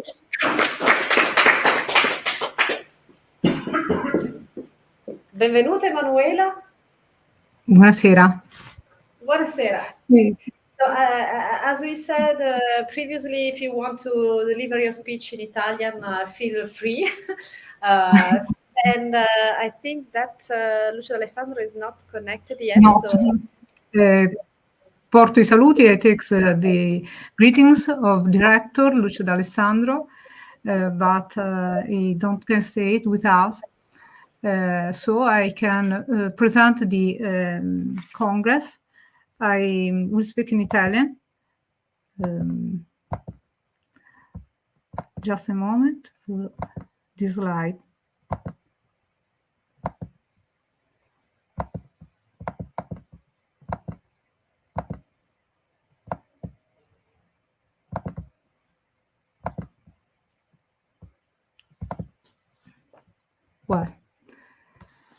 Il congresso di cui voglio parlare in questa occasione già è stato anticipato dal direttore Stefano Guerrini, presidente del Consiglio esecutivo dell'Università Italo-Francese. Ha riguardato, come già è stato detto, alcune tematiche relative al patrimonio culturale nelle intersezioni tra Italia e Francia, che sono state ritenute più rilevanti, e quindi in modo particolare la legislazione comparata, la visione strategica e l'impatto sociale ed economico dell'azione delle comunità nazionali dell'UNESCO e poi la formazione nell'ambito dei beni culturali.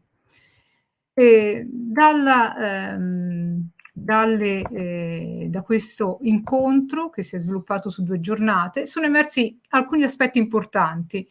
In particolar modo il senso di uno stringente e profondo dialogo e legame tra i 2 paesi.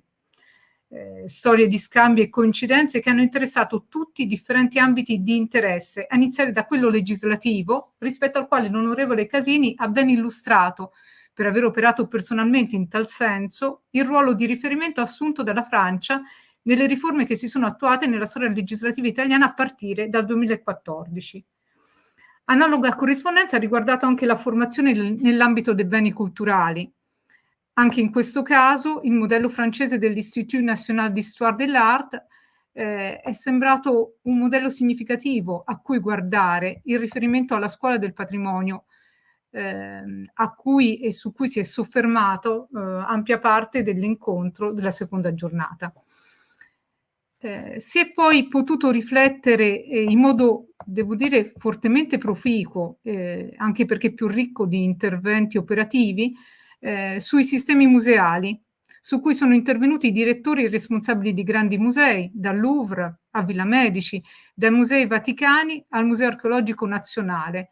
Si è aperto un dialogo costruito sul valore del passato in prospettiva di valorizzazione futura. Ma questi sono temi in realtà che possono oggi anche essere recuperati pienamente, in quanto il convegno è stato registrato ed è oggi visibile su YouTube, e poi saranno presto anche leggibili attraverso gli atti del congresso.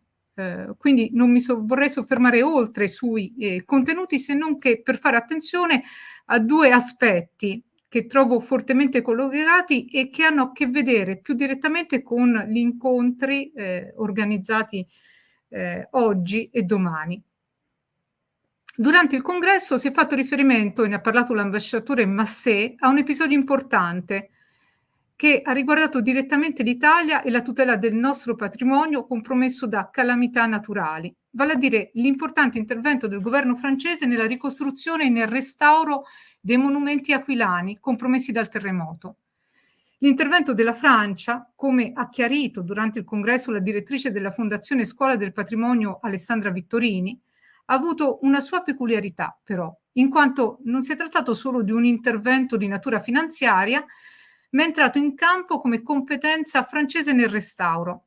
Si è quindi creato un gruppo di esperti dei due paesi che ha messo a confronto due scuole, due esperienze, due posizioni differenti, operando anche delle scelte combattute.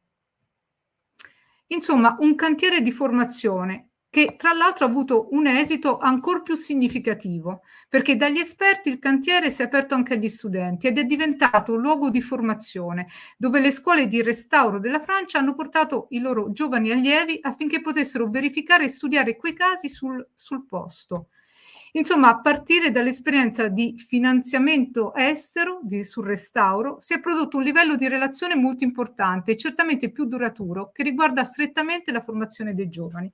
Una formazione che ha trovato materia e sviluppo sul territorio, offerto non all'interno delle istituzioni, quindi.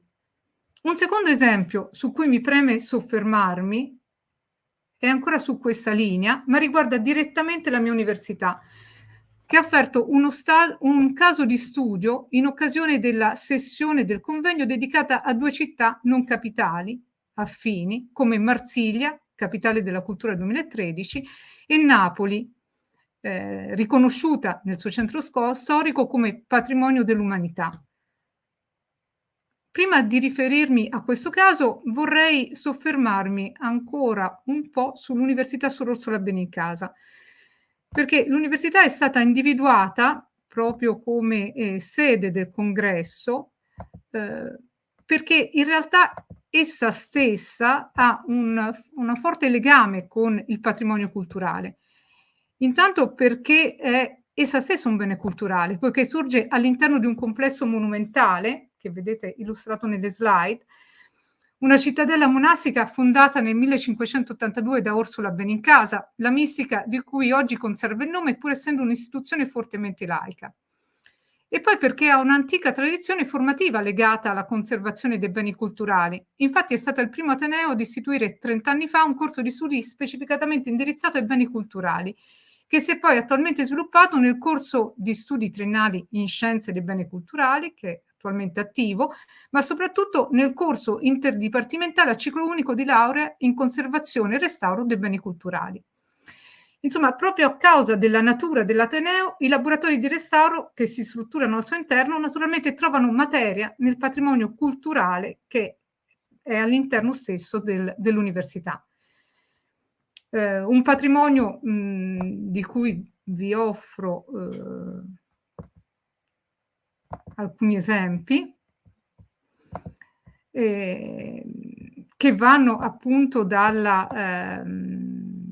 per esempio dalla Sala degli Angeli, in basso alle slide, che era l'antica sede del monastero di Clausura e che oggi è adibita a sala da conferenze ed è il luogo dove si è svolto la conferenza di cui sto parlando. O ancora Santa Caterina, che è la sede attuale del corso, dove si svolge il corso di studio in restauro, che è anche però un luogo che conserva affreschi di particolare rilievo. O ancora la Chiesa dell'Immacolata. E poi il Museo Storico, che conserva un patrimonio di dipinti di autori importanti.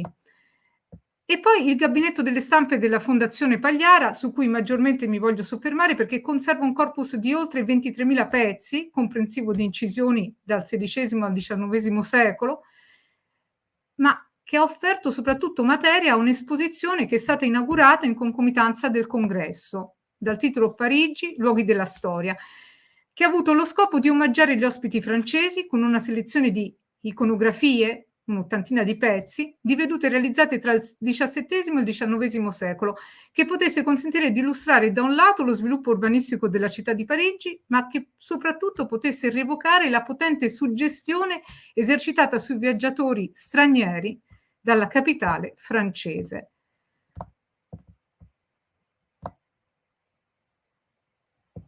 E poi, soffermandomi appunto sul caso a cui voglio fare riferimento, proprio durante il convegno un intervento tenuto dall'ingegnere Roberta Presta ha illustrato un altro luogo che fa parte del patrimonio di Suor Orsola, ma che ha una natura del tutto particolare perché si trova nel centro storico di Napoli. Si tratta di Cappella Pignatelli, una cappella privata nobiliare edificata nel XIV secolo e rimaneggiata nel corso del XVI e XVII, donata dalla famiglia Pignatelli all'università in condizioni di forte degrado, anche a causa dei saccheggi compiuti negli anni 70 e 80 del Novecento, e che l'università, grazie a un'intensa attività di restauro e di studio sotto la direzione del professor Pierluigi Leone De Castris, ha potuto restituire al territorio. Si tratta ancora di un esempio che lega fortemente formazione e valorizzazione del territorio. E l'intervento è andato poi al di là del semplice restauro, semplice poi no, certo, restauro, ma è andato al di là del restauro, perché per valorizzare ulteriormente questo bene e soprattutto per rimetterlo in rapporto, in stretto rapporto con il territorio, sono state create 5 esperienze di visita interattiva e multimediale, che da una parte hanno fornito gli strumenti per una conoscenza più approfondita della cappella. Penso per esempio alle tracce sonore spazializzate che raccontano il luogo e i suoi protagonisti, di cui si può fruire muovendosi liberamente, indossando delle cuffie wireless, oppure alla realtà aumentata che per mezzo di un tablet messo a disposizione degli utenti consente di arrivare là dove gli occhi non possono giungere, garantendo per esempio la visione di dettagli della cupola, o ancora l'esplorazione dei percorsi che mette la cappella in rapporto al contesto in cui è situata. Insomma, proietta il visitatore verso la città, restituendo forse quel rapporto con il territorio che è il vero senso del bene culturale. Una valorizzazione questa che si è sviluppata ancora a partire dall'università, che è anche capofila del cluster TICHE, un cluster che riunisce università, enti pubblici, fondazioni, consorzi e imprese, e che è impegnato nella ricerca scientifica applicata nel campo dei beni culturali, con particolare attenzione alle tecnologie, sia per la conservazione sia per la valorizzazione dei contenuti attraverso strumenti digitali. Insomma, mi sono voluta soffermare su questi 2 esempi perché credo che possano essere significativi in riferimento alle visioni del futuro, su cui oggi e domani si intende riflettere. Visioni del futuro che credo debbano fondare la loro forza proprio su un rapporto virtuoso tra formazione e territorio e sugli effetti che esso può sollecitare in riferimento al potere progettuale dei giovani. Potere progettuale dei giovani, credo sia fondamentale. È su questo che bisogna puntare per guardare al futuro. E a tale proposito mi voglio ancora soffermare su un ultimo aspetto. Durante il congresso è stata anche lanciato un call for proposal indirizzato a giovani ricercatori. Non riesco qui a spostare le slide, ecco, non sono andata avanti, volevo arrivare a questa slide che li riguarda direttamente. E questa call indirizzata ai giovani ricercatori richiedeva che presentassero delle proposte progettuali nel campo della promozione e della tutela del patrimonio culturale attraverso il contributo delle nuove tecnologie digitali. Le proposte che sono state presentate sono apparse tutte di grande valore e interesse e hanno riguardato i più svariati aspetti, dalla valorizzazione del territorio attraverso la conoscenza di un bene immateriale quale l'arte siciliana dei pupi, alla costruzione di un ecosistema digitale dei palazzi comunali, dalla progettazione di un polo museale per ricostruire il patrimonio archeologico preistorico e protostorico campano in un unico luogo fisico, ad una piattaforma, questa eccezionale, per trascrivere manoscritti poetico-musicali in notazione quadrata, fino anche alla proposta progettuale che più si avvicina agli interessi di oggi e di domani, di progettare un Building Information Model per la gestione e la conservazione del patrimonio museale. Insomma, si tratta di esempi, e se ne potrebbero fare anche degli altri, che aprono evidentemente nuovi orizzonti, molteplici visioni del futuro del nostro patrimonio culturale. Ed è su questo tipo di proposte, avanzate da giovani ricercatori, che credo valga la pena puntare. Grazie.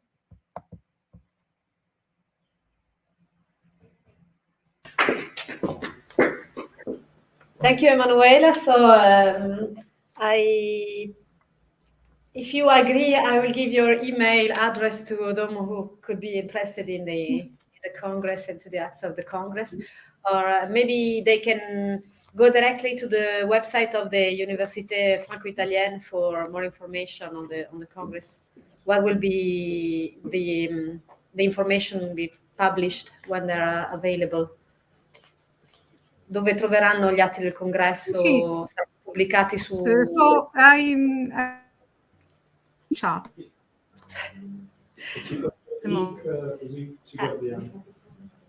Abbiamo perso.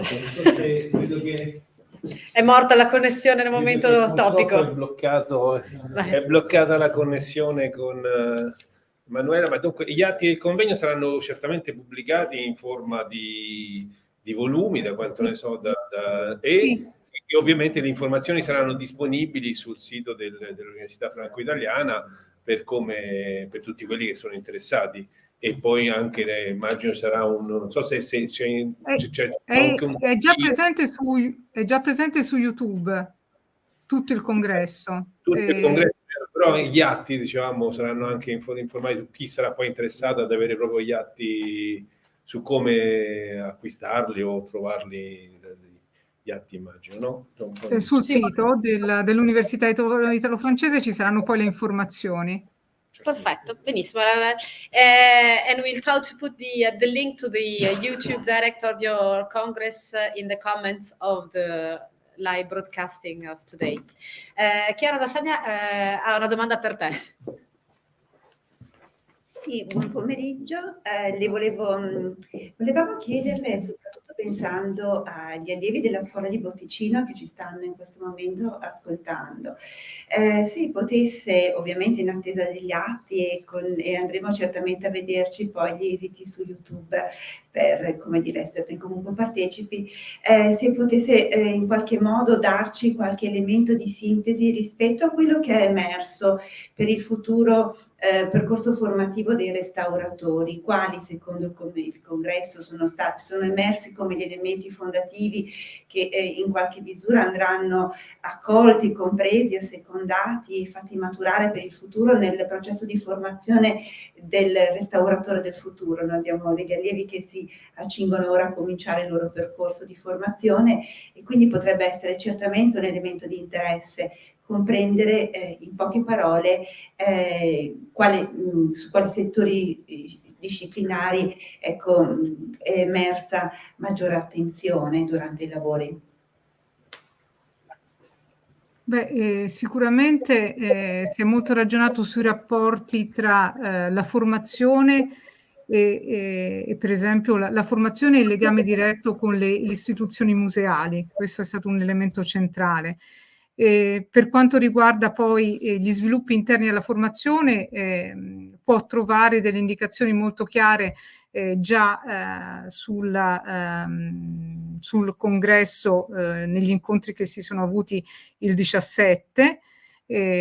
Non mi permetto io qui di fare delle sintesi perché non sono un restauratore e quindi preferisco rimandare questo aspetto, diciamo, più tecnico agli esperti, e sicuramente sarà però questo un capitolo centrale anche degli atti, perché è stato argomento di dibattito nella giornata che si è svolta al Museo di Capodimonte.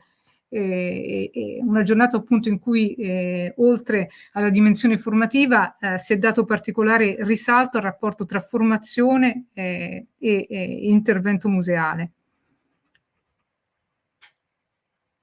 Manuela Bufacchi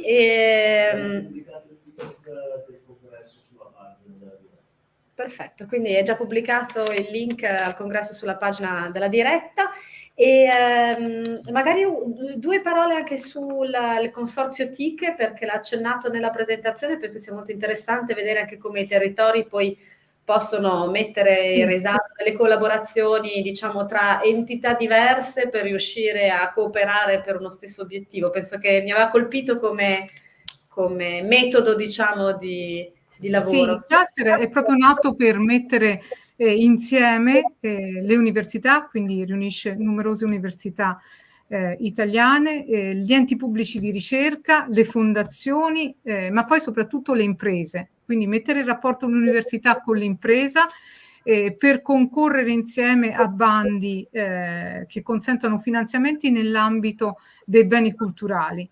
E in particolar modo nell'ambito che riguarda sia la conservazione, sia soprattutto la valorizzazione del patrimonio attraverso le nuove tecnologie. Quindi si tratta di creare una rete che già è costituita all'interno naturalmente del cluster, ma una rete che ha come scopo principale anche quello di diventare attrattiva per finanziamenti che possano portare a sviluppi legati al patrimonio e ai beni culturali del territorio. Grazie mille, no, è molto importante, quindi mi faceva piacere Grazie per averlo sottolineato. Questo aspetto. Grazie mille per il collegamento, Emanuela, grazie davvero. Grazie a voi per averci invitato. Grazie a Stefano Guerrini ancora che rimane qui con noi. So we have a slight change in the schedule. Alessandro Fusacchia will be with us tomorrow, closing our session of tomorrow. But Ambassador Caruso 1 hour ago was talking about the necessity of being present in the schools before university with this subject of the cultural heritage, and this theme was also evocated by William Whitney. So we are particularly happy to have here with us Katia Taufik, who is in charge, is coordinating the project MABART, who is also, is putting in practice into action this so important point of having access to cultural heritage from the very beginning of the scholar parcours. Thank you, Katia. Hi, thank you so much. Thank you for your introduction. Good afternoon, everyone. Thank you so much for having me. I am so glad to be speaking on such a platform, and all the interventions from before, all the speeches really inspired me and made me particularly happy to go on and present the MAB Art, which essentially is an initiative of the Italian Ministry of Education. It is the first arts residency of the Italian school. My name is Khadija Taufik, and I am a member, one of the members of the team working on the MAB Art initiative. I'm not sure if my presentation is showing, but just in case. All right. So before I go ahead and tell you about MAB Art in particular, to explain what it is, I'd like to kind of break down this word into two. You see, this title actually joins together two distinct terms. The first one is MAB, which is essentially, if we could go to the next slide, it's essentially a hybrid of two words obtained by putting the words lab and map together. So essentially what this word represents is an educational format from which MAB Art then originates. The MAB is an innovative educational laboratory which teaches collective and participated mapping of a territory. This process of mapping integrates cultural and geographical knowledge of the area, with students, giving them the possibility of creating their own perception. And let's say, in other words, what that means is that it teaches students to live the territory that they live every day in terms of day-to-day routine in a more aware way. The MAB originates as an experimental format of the challenge-based learning methodology, and it kind of includes the factor of outdoor learning.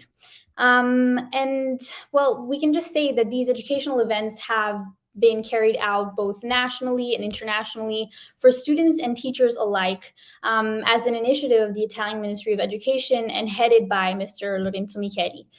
Now, a variation of the MAB is the MAB Art, and I'm sure the addition of the second term art is quite straightforward. The MAB Art project essentially interprets the MAB format to fit a more artistic and cultural setting. So fundamentally, what we do is we build an immersive path within an art exhibition and model it to become an experiential journey for students where they're given the right tools to understand and give a personal meaning to what they see in that exhibition. So their perception of the exhibition then serves as the base to become creators of their own art. And to this end, MAB Art actually has specific objectives to bring forth to its participants.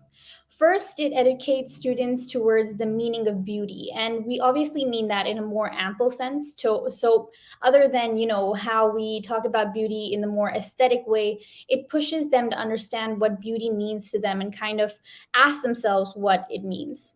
It also familiarizes its participants with emotional intelligence. And what that means is, when we talk about interpreting art and kind of we give them the tools to also understand emotionally how they feel when they see a certain work of art. So through this, students acquire also a strong ability in storytelling and problem solving, since they at the end of these events, they have to communicate their concept to the public, not to mention the planning and networking that goes into it. So if we could just go back a couple of slides, since we're not at the phases yet, but yes, we were at the essential objectives that MAB Art teaches. So when looking at the bigger picture, let's just say that the objective was to establish the first round of art residencies for students of the Italian school system. And that's because the world of art, just as the scientific, philosophical, and political one, contributes to building the culture of a historic era.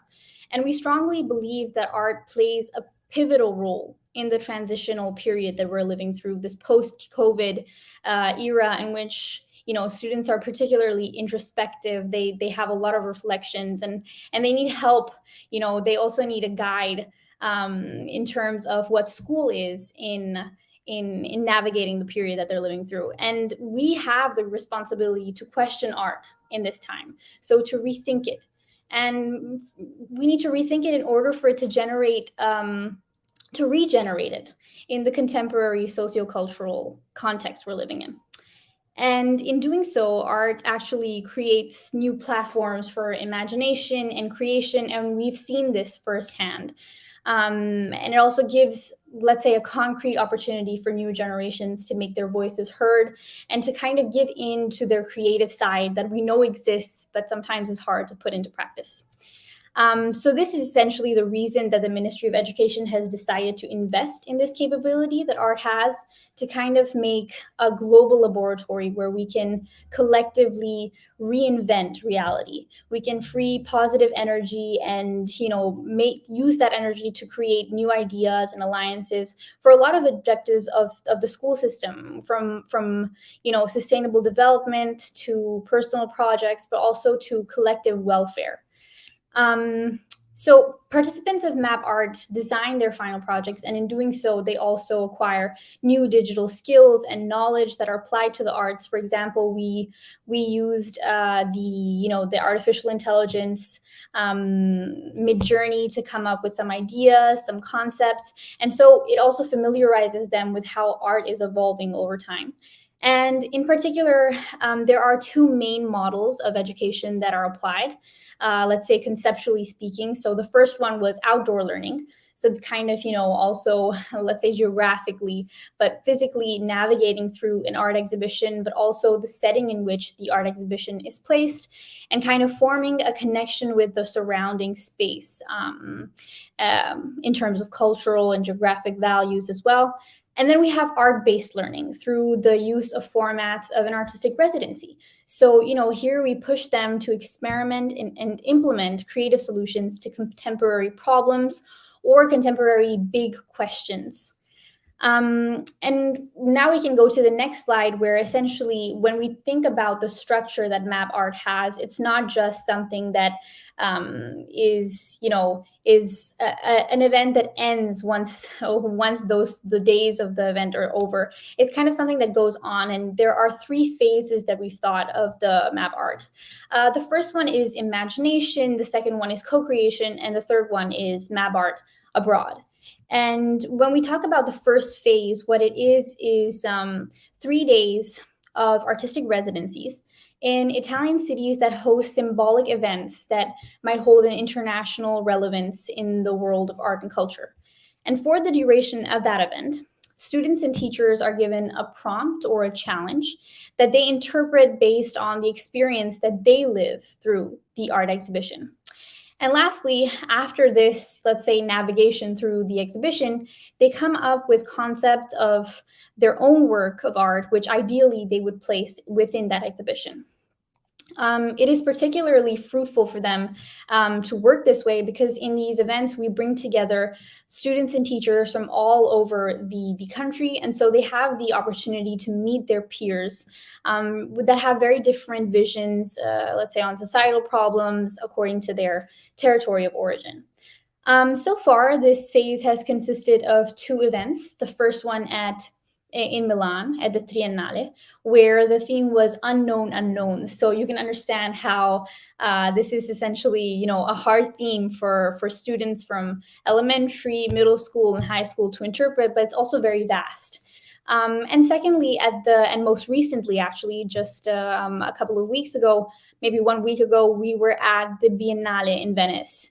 And the Biennale is obviously one of the historic and very prestigious and well-known institutions in the world. And this time we focused on, because the Biennale is an art Biennale, we focused on the theme, which was the milk of dreams. And here again, there's a lot of material for them to unpack. And so being able to see students not just passively go through an art exhibition, but to kind of be able to learn, be able to give and take back from what they see was really an invigorating experience. And it doesn't end there. So now that we have this first phase done, these 3 days, first in Milan and then in Venice, now we pass on to the second phase, which will come in the future, which essentially is I'm sorry, the slides are not really following I don't have control over them, but essentially what we do is at the last phase, I think this is the right slide. Yes, the second phase, which is co-creation. So this is where participants will carry out their residencies in art centers that are known worldwide to develop ideas that they have come up with in phase 1. And they go more in depth with them. They use innovative tools and technology. And the idea is for them to be immersed in an ideal and inspirational setting where they will be guided by experts in their fields. And just listening to everyone speak today and thinking also about the Maison d'Italie is, it gives me, let's say, quite a lot of ideas to start from. And then the last phase is essentially a third phase, which will be that of an art residency abroad. And this comes back to what I just mentioned, because the goal here is to value the work that they do in phase 2 through exposure to an international environment. And here, students and teachers will have the possibilities to spend, let's say, 3 to 4 days in an art center of international prestige, and to further evolve their ideas conceptually and ideally also concretely. So this project just goes to show how much potential there is in putting students and art together. When given the right tools, students really give the best they have to offer. And at a time like this, we need creativity and innovation, especially at school. Thank you so much for your time.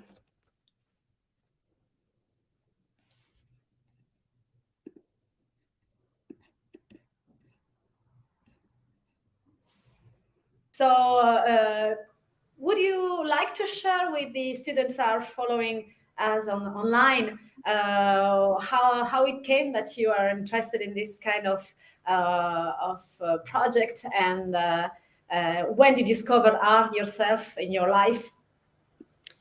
Yes, so actually, I've been working with these kind of events for a long time now. I started in 2017 as a participant myself. So this is kind of, the evolution of a long journey with the Ministry of Education. And we actually came up with this because the team that I work with that has a lot of creative elements within it. So we have someone, working in communication, someone at the Academy of the Art Academy in Milan.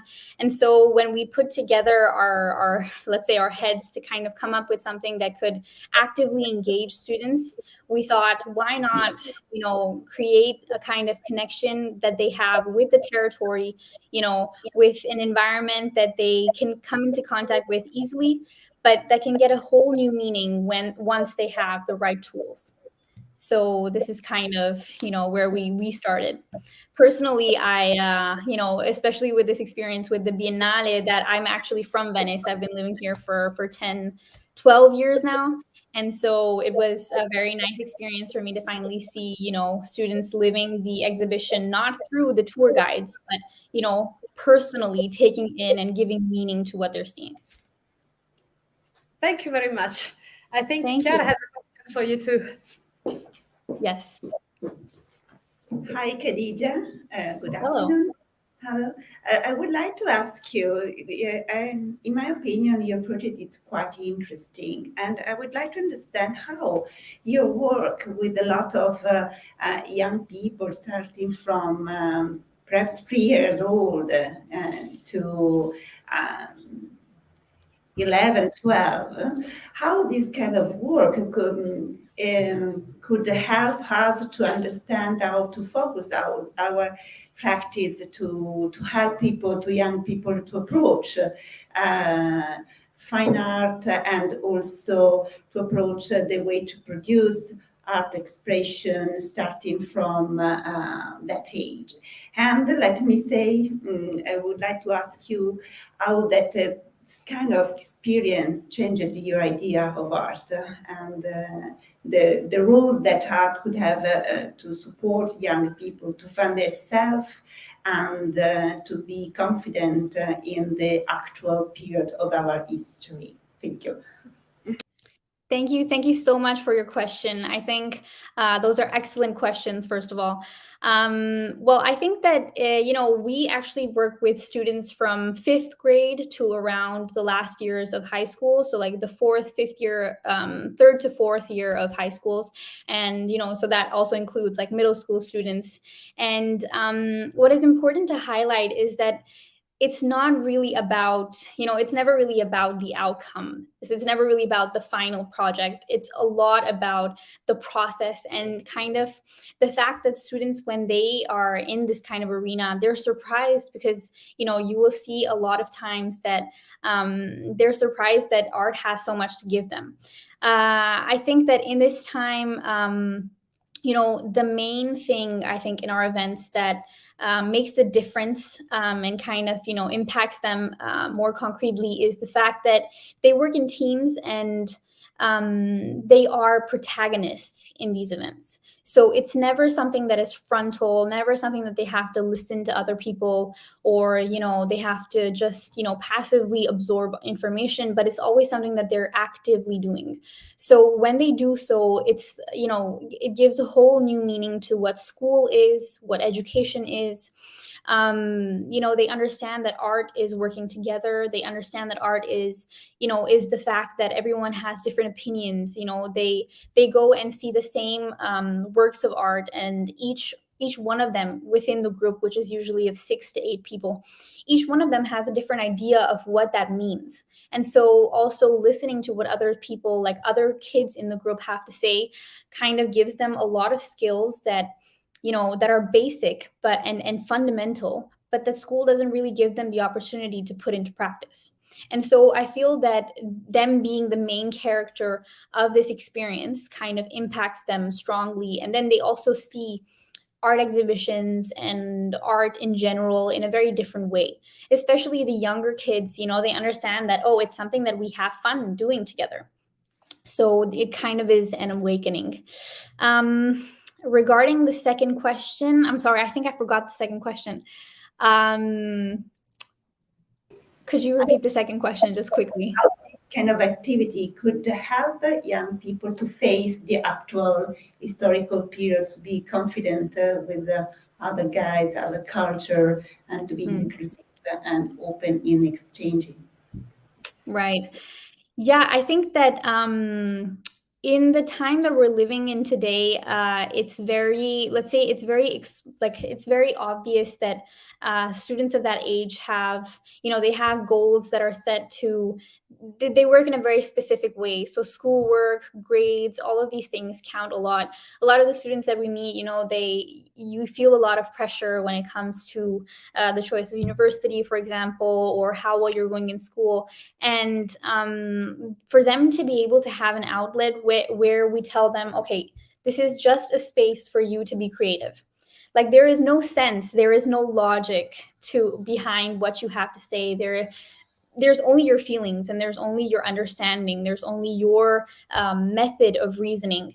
It kind of frees them from, let's say, the day-to-day routine of studying on books and having, they also socially, of course, post-COVID, when we see these kids meeting such different people in an environment that is usually unknown to them. So, for example, in Venice, we had kids from 14 different schools, and they were all from all over Italy. So, from, let's say, from Veneto, so the north, to the extremes, like to the complete opposite, to the south.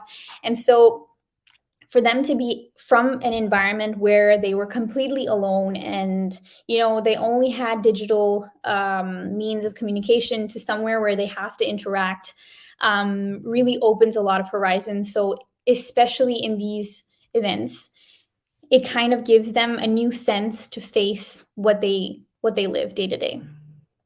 So I definitely think it has a big impact.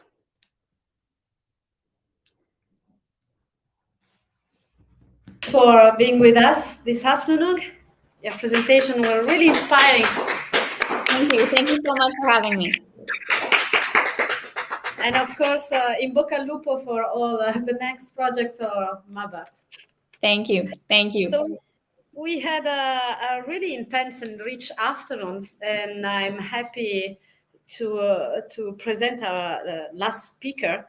To me, is like a star, because I always read about you on the newspaper and magazines. So I'm happy to have you at Maison de l'Italie. I'm talking about Claudia Ferrazzi. She's former consul of the President of the Republic in France. She worked for the Mayor of Milan, and she decided to start an activity which is called Viarte. And I think that it's a perfect way to end this afternoon, because we try to break all the walls that are between disciplines and approaches to the cultural heritage. And I think that given your experience in the institution, French and Italian institution in the past, and your choice of what is more important to do for the near future, you will be perfect for ending this session today and preparing us for tomorrow. So I start informing all the audience that tomorrow we will start at 10, and we will have a proper debate on the profession of a restaurant. So Claudia, thank you for being here with us. Thank you. Welcome. Thank you. Unfortunately, I'm not a really movie star, so you won't recognize my face, unfortunately for you. But I'm very happy to be here, and I didn't know Maison de l'Italie, so it's a shame. So I should have found something to come here, and I'm very happy. And I was very interested in listening other participants, and we'll try to make a few links between us, because of course there are a lot of links and a lot of important things we have just heard. So just a few words to understand why I do what I do. Well, first, I started in a very, very rational world, in a quite a performance-driven universe, which is the consulting firm and French General Inspectorate of Finance. So people say, but what the hell are you trying to do? Coming from that to the world of art. Well, it was a U-turn in my career, and I've decided well, actually, I've chosen the most irrational word that it is. It's culture. First at the Louvre Museum, then in contact with artists, even more irrational, at the Académie de France à Rome. So the way I've tried to understand why emotions and irrational take place in our lives and in our decisions. And finally, and it only gets worse, as a cultural advisor for the French President of the Republic. And then I decided, as weird as it may sound, it led me to the conclusion that we need both approaches, rational and irrational, and we have to try not to oppose the two, as we tend to do in our schools. So, which means that, so my project, it's called VART, VRT. So it's the way of art, or the art way. The idea is to introduce the point of view of artists, and the many points of view, actually, I should say, and of cultural industries and cultural approaches, to introduce the point of view of artistic creation in business matters and in the corporate world in general. So we're trying to do so by taking into account how people make use of arts. I use the word use. So I just want to be sort of in a very day-by-day approach. We will go back to that. And so how people make use of art and culture, and how we appropriate works of art to finally live better, and if possible, live better together, which sometimes we just, well, we don't think about the aim and of all this. So it's a sort of a vast agenda. It's my way to, so in French we say, mettre l'église au milieu du village.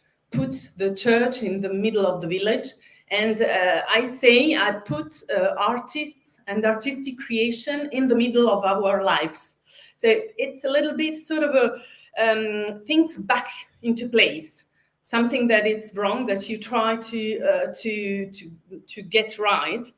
And it must be some kind of course of heritage of the Italian Renaissance. As you know, people used to believe that every aesthetic, but also functional, cultural, social innovation was the result of artists being faced with challenges from the business world, from the productive world, while bidding in their ability to overcome. So maybe it comes from here, maybe it comes from other experiences. I see less and less people as audience in cinemas, in concert halls, and so on, and I'm quite worried about that. So I try to understand how it comes. Well, we have developed, so we work together, so with companies, and contribute to funding solution to business issues. We have developed an ecosystem and a method for the people in charge to, well, when I say people in charge, is managers, essentially, and to acquire the cultural codes that favor creativity. And of course, first of all, by giving them a different perspective and to help them maintain a certain sense of enchantment and wonderment at a time where employment on its own doesn't suffice to be attractive anymore. So we try to see managers and collaborators, women or men, of course, and we could say a lot of things about this, from a humanistic point of view, and we consider both their skills and productivity, but also their commitment, well-being, and I would say will to live, to have a nice life and live a good time together in and outside the workplace. We believe that being in contact with artistic creativity teaches us lots of things. First of all, it's a school of complexity.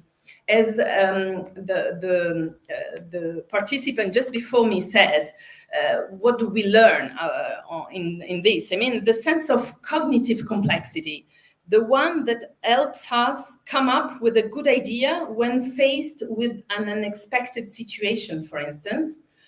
And of course, the one that makes us look at something familiar under a different and new light.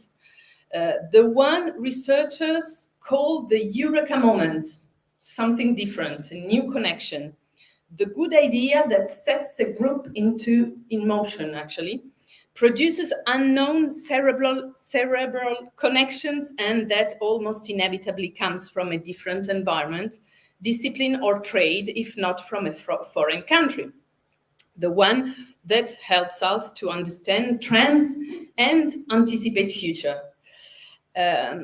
We also believe, I've just said that, but that our schooling, unfortunately, training and postgraduate system, as well as certain working modalities, have taken away some of our elite's sense of empathy.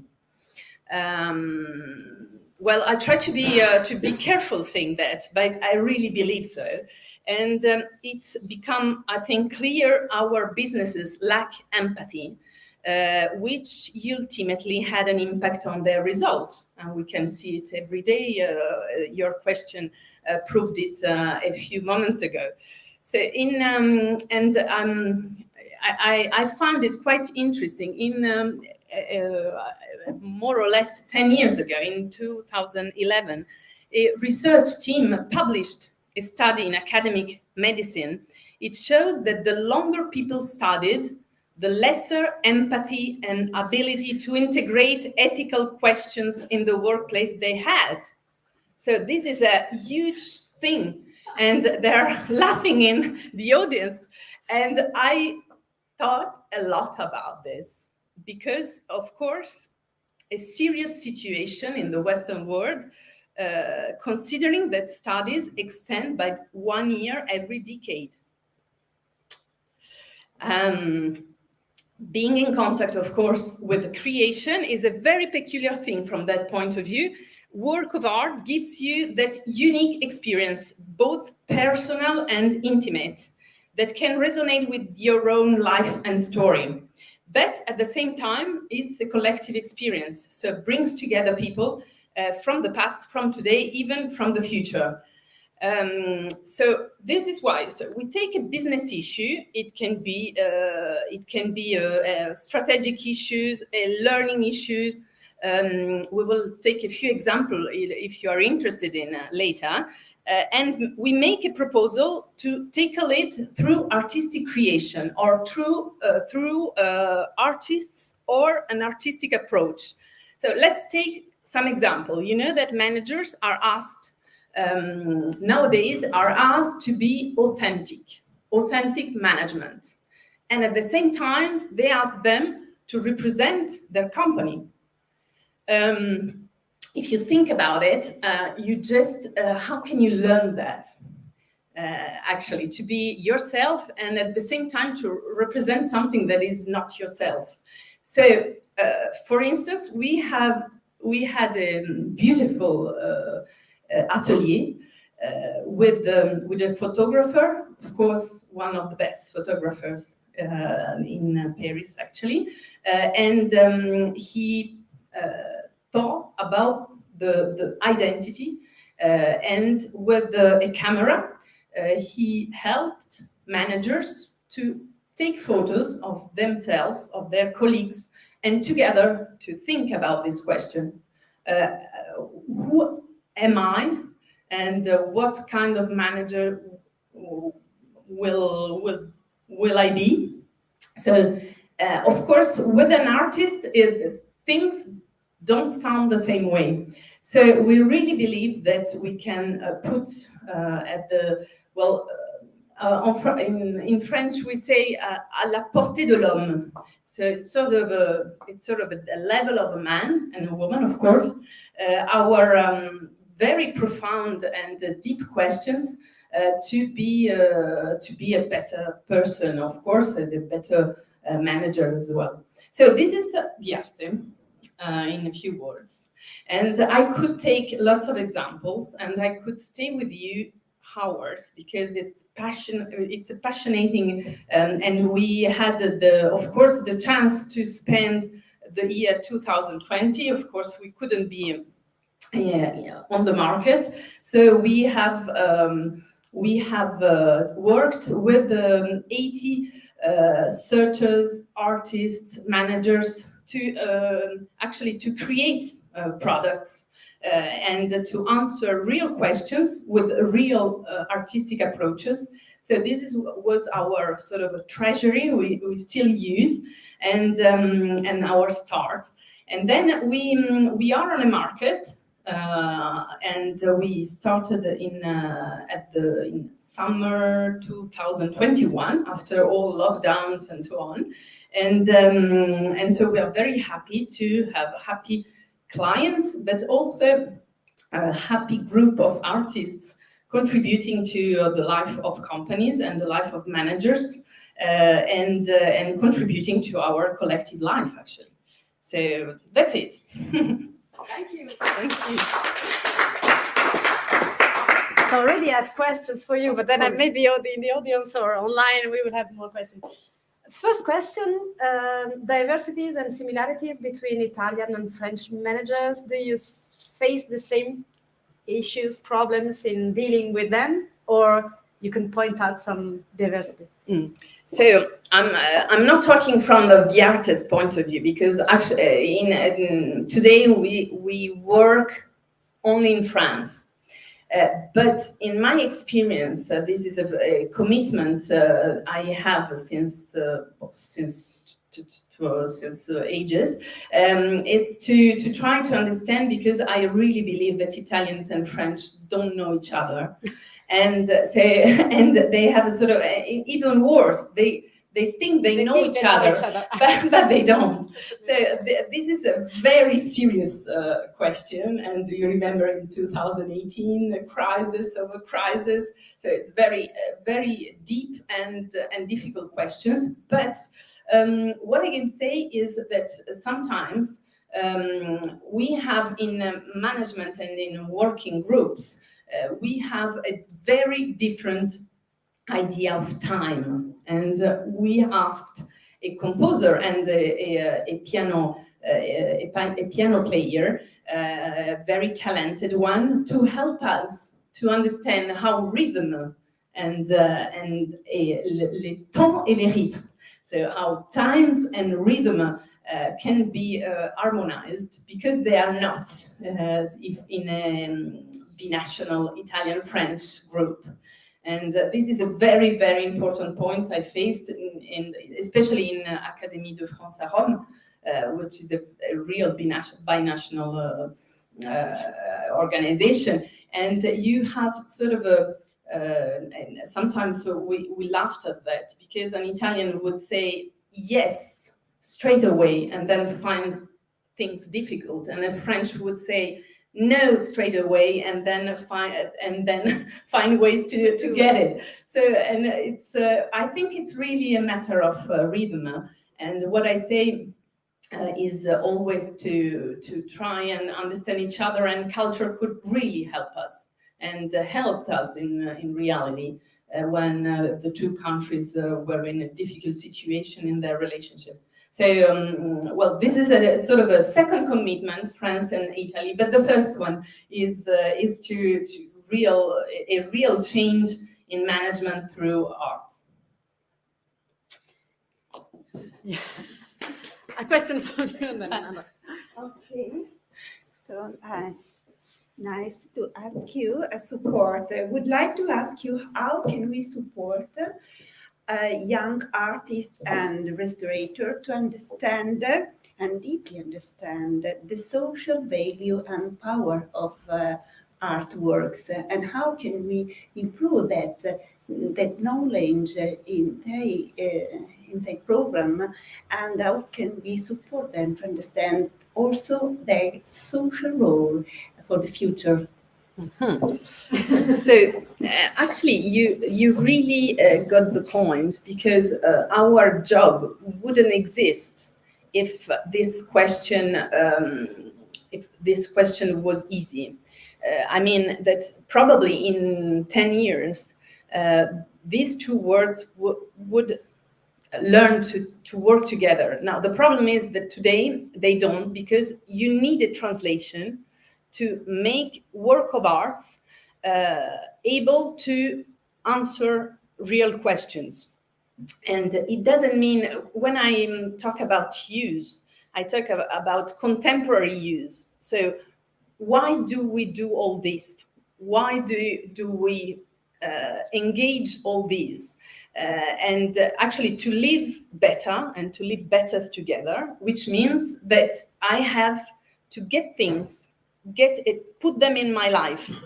So who can say that art is in my life? I think lots of people would say that art is somewhere in their life, but it's not real, it's not concrete, it's not a day-to-day help to live. So this is what we need to do, and to do so we have to translate. And so it's a translation effort, a big one sometimes. So we try, for instance, if you have a question about how to write a strategic plan. So everybody knows that you have consultancy firms for ages writing a strategic plan, and then nobody reads it. So why don't you have screenwriters trying to write a story together? And so isn't it more close to the reality and more close to the life, of course, manager's life, but to see also if you take it from a personal point of view, all those people are people with a life, with a family, with things, with the children talking about artworks and saying things on the screens. And so we have to take into account this, of course, the emotional part, but I would say the storytelling of their lives. And we should help more artists to create a storytelling and to put their work at the service. So I use and service.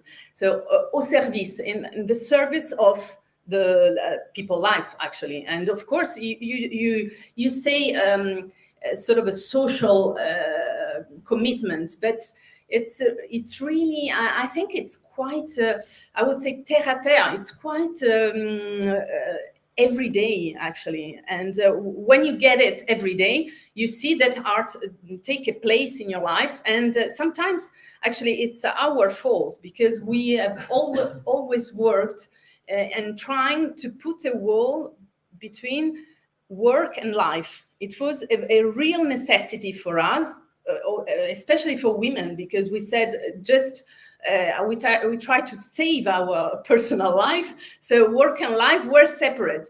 Actually, it's not true. We are the same person, so it depends how you are during the day, and your working day depends on what you see at night, and what if your child has had a good sleep or not, and so on. So I think that our generation can assume this and say that personal and professional life are very linked. And so it's very important for a company to understand and to help a personal development, I would say, which include, of course, artistic creation. Of course, you understood, I put it in the first place, but sport as well, and other things as well, of course. Thank you. So in part, you already answered to my next question, which is, in your experience, so for the managers that join your program, do you see a positive externality in the fact that not only they can assume a more creative process, but they can support art too?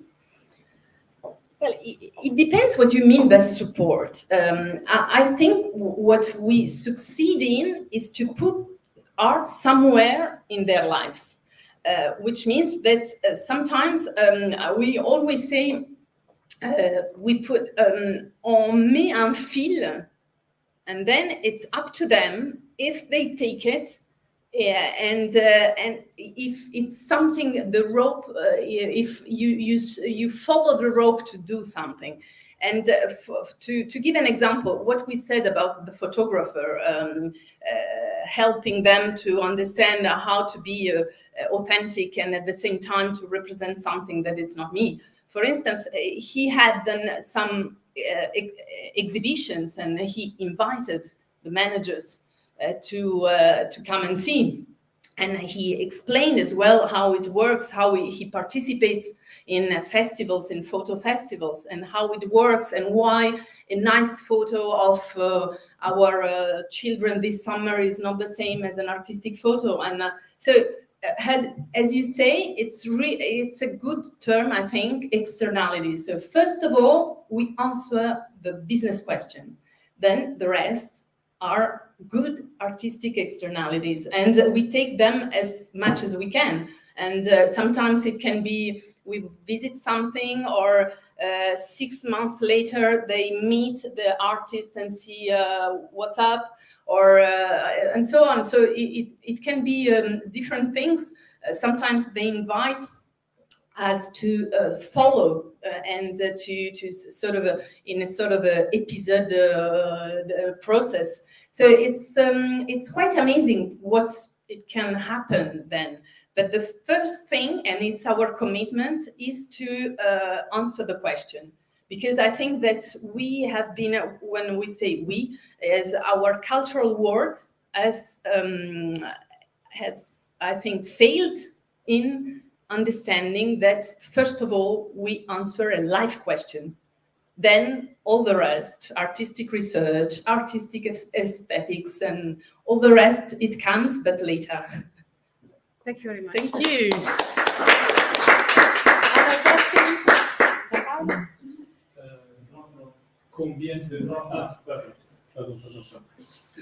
I can't. Yeah. Discipline. Me too. Just one question. For your first year, how many people, managers, went to your training? Thank you. So in the first year, we touched more or less 400 people, which is not that much. This is why we need to have more. It's a very, very bad term, but I would say we need to have collective approaches, more collective approaches, and then maybe some digital ones. We refused for now to be able to have a larger audience. But what I can say is that when you talk to managers at the very high decision level in a company, I think that it happens something later on which is interesting, even though the people participating in our atelier is not that large. So there is a sort of I would say, a scale effect in that. But of course, our objective is to enlarge this and to try to have other collective approach. But I cannot unveil new things that we are working on, and especially a school coming soon. So of course, if it's a school or a more collective group of teachers, that would be much easier to talk to a larger audience. Of course, as you understood, we work with real artists. We are not playing a game. It's not a consultant being artist. So, which means that, for instance, if we succeed in a mission, I cannot ask the same artist to do the same thing. It's just the contrary of the artistic approach. So every time, even when you have a good session, you cannot do the same thing. So this is why. But I think that it's a very important thing that the groups we talk to are unique, and they understand that they are unique, and it's a special thing that their company offer them. In fact, So we are in this. It's called in French. It's called le passage à l'échelle. How do you do it? This is for a startup. Is the big question. So we are there at that stage of our life, which is not easy. Thank you for your question. Touching 400 decision maker is already a good goal. Thank you very much, Claudia, for being with us. So we are at the end of our first panel. I think that we have 2 hours and a half really rich in ideas and suggestions. So my take-home message would be that we are really how can I say? We have the chance to be in a borderline between having fun and dealing with complexity. We need to put the human factor in the very center of our discussion, and all that we are discussing today is dealing with culture, but also with technology, with processes, with methods, and so I think that we ended up with obtaining our goal of today, which was to break up the barriers between different fields and approach. And so we are ready now to give you an appointment to tomorrow morning at 10 here, whatever here means. So on the YouTube page or here in presence at Maison de l'Italie for our second panel. That would be a debate with a practitioner on the field of restoration. So thank you very much for being with us today. Thanks to Francesco Lisetto, who helped us with the technique, which was not easy. To Riccardo Conte as well from the other side in Milan. And thanks to all of you that followed our live broadcasting. And it was a technological challenge for us to split from online slides and present. But it was, I hope you enjoyed. In any case, feel free to comment on the page or tomorrow as well. And feel free to ask questions tomorrow. We read your questions, so don't hesitate. Thank you very much, and thanks to Angelo Crespi and Salvatore Amura for organizing all this with me, and Valorizzazione and all the partners that was with us today from Maison de l'Italie. Thank you very much.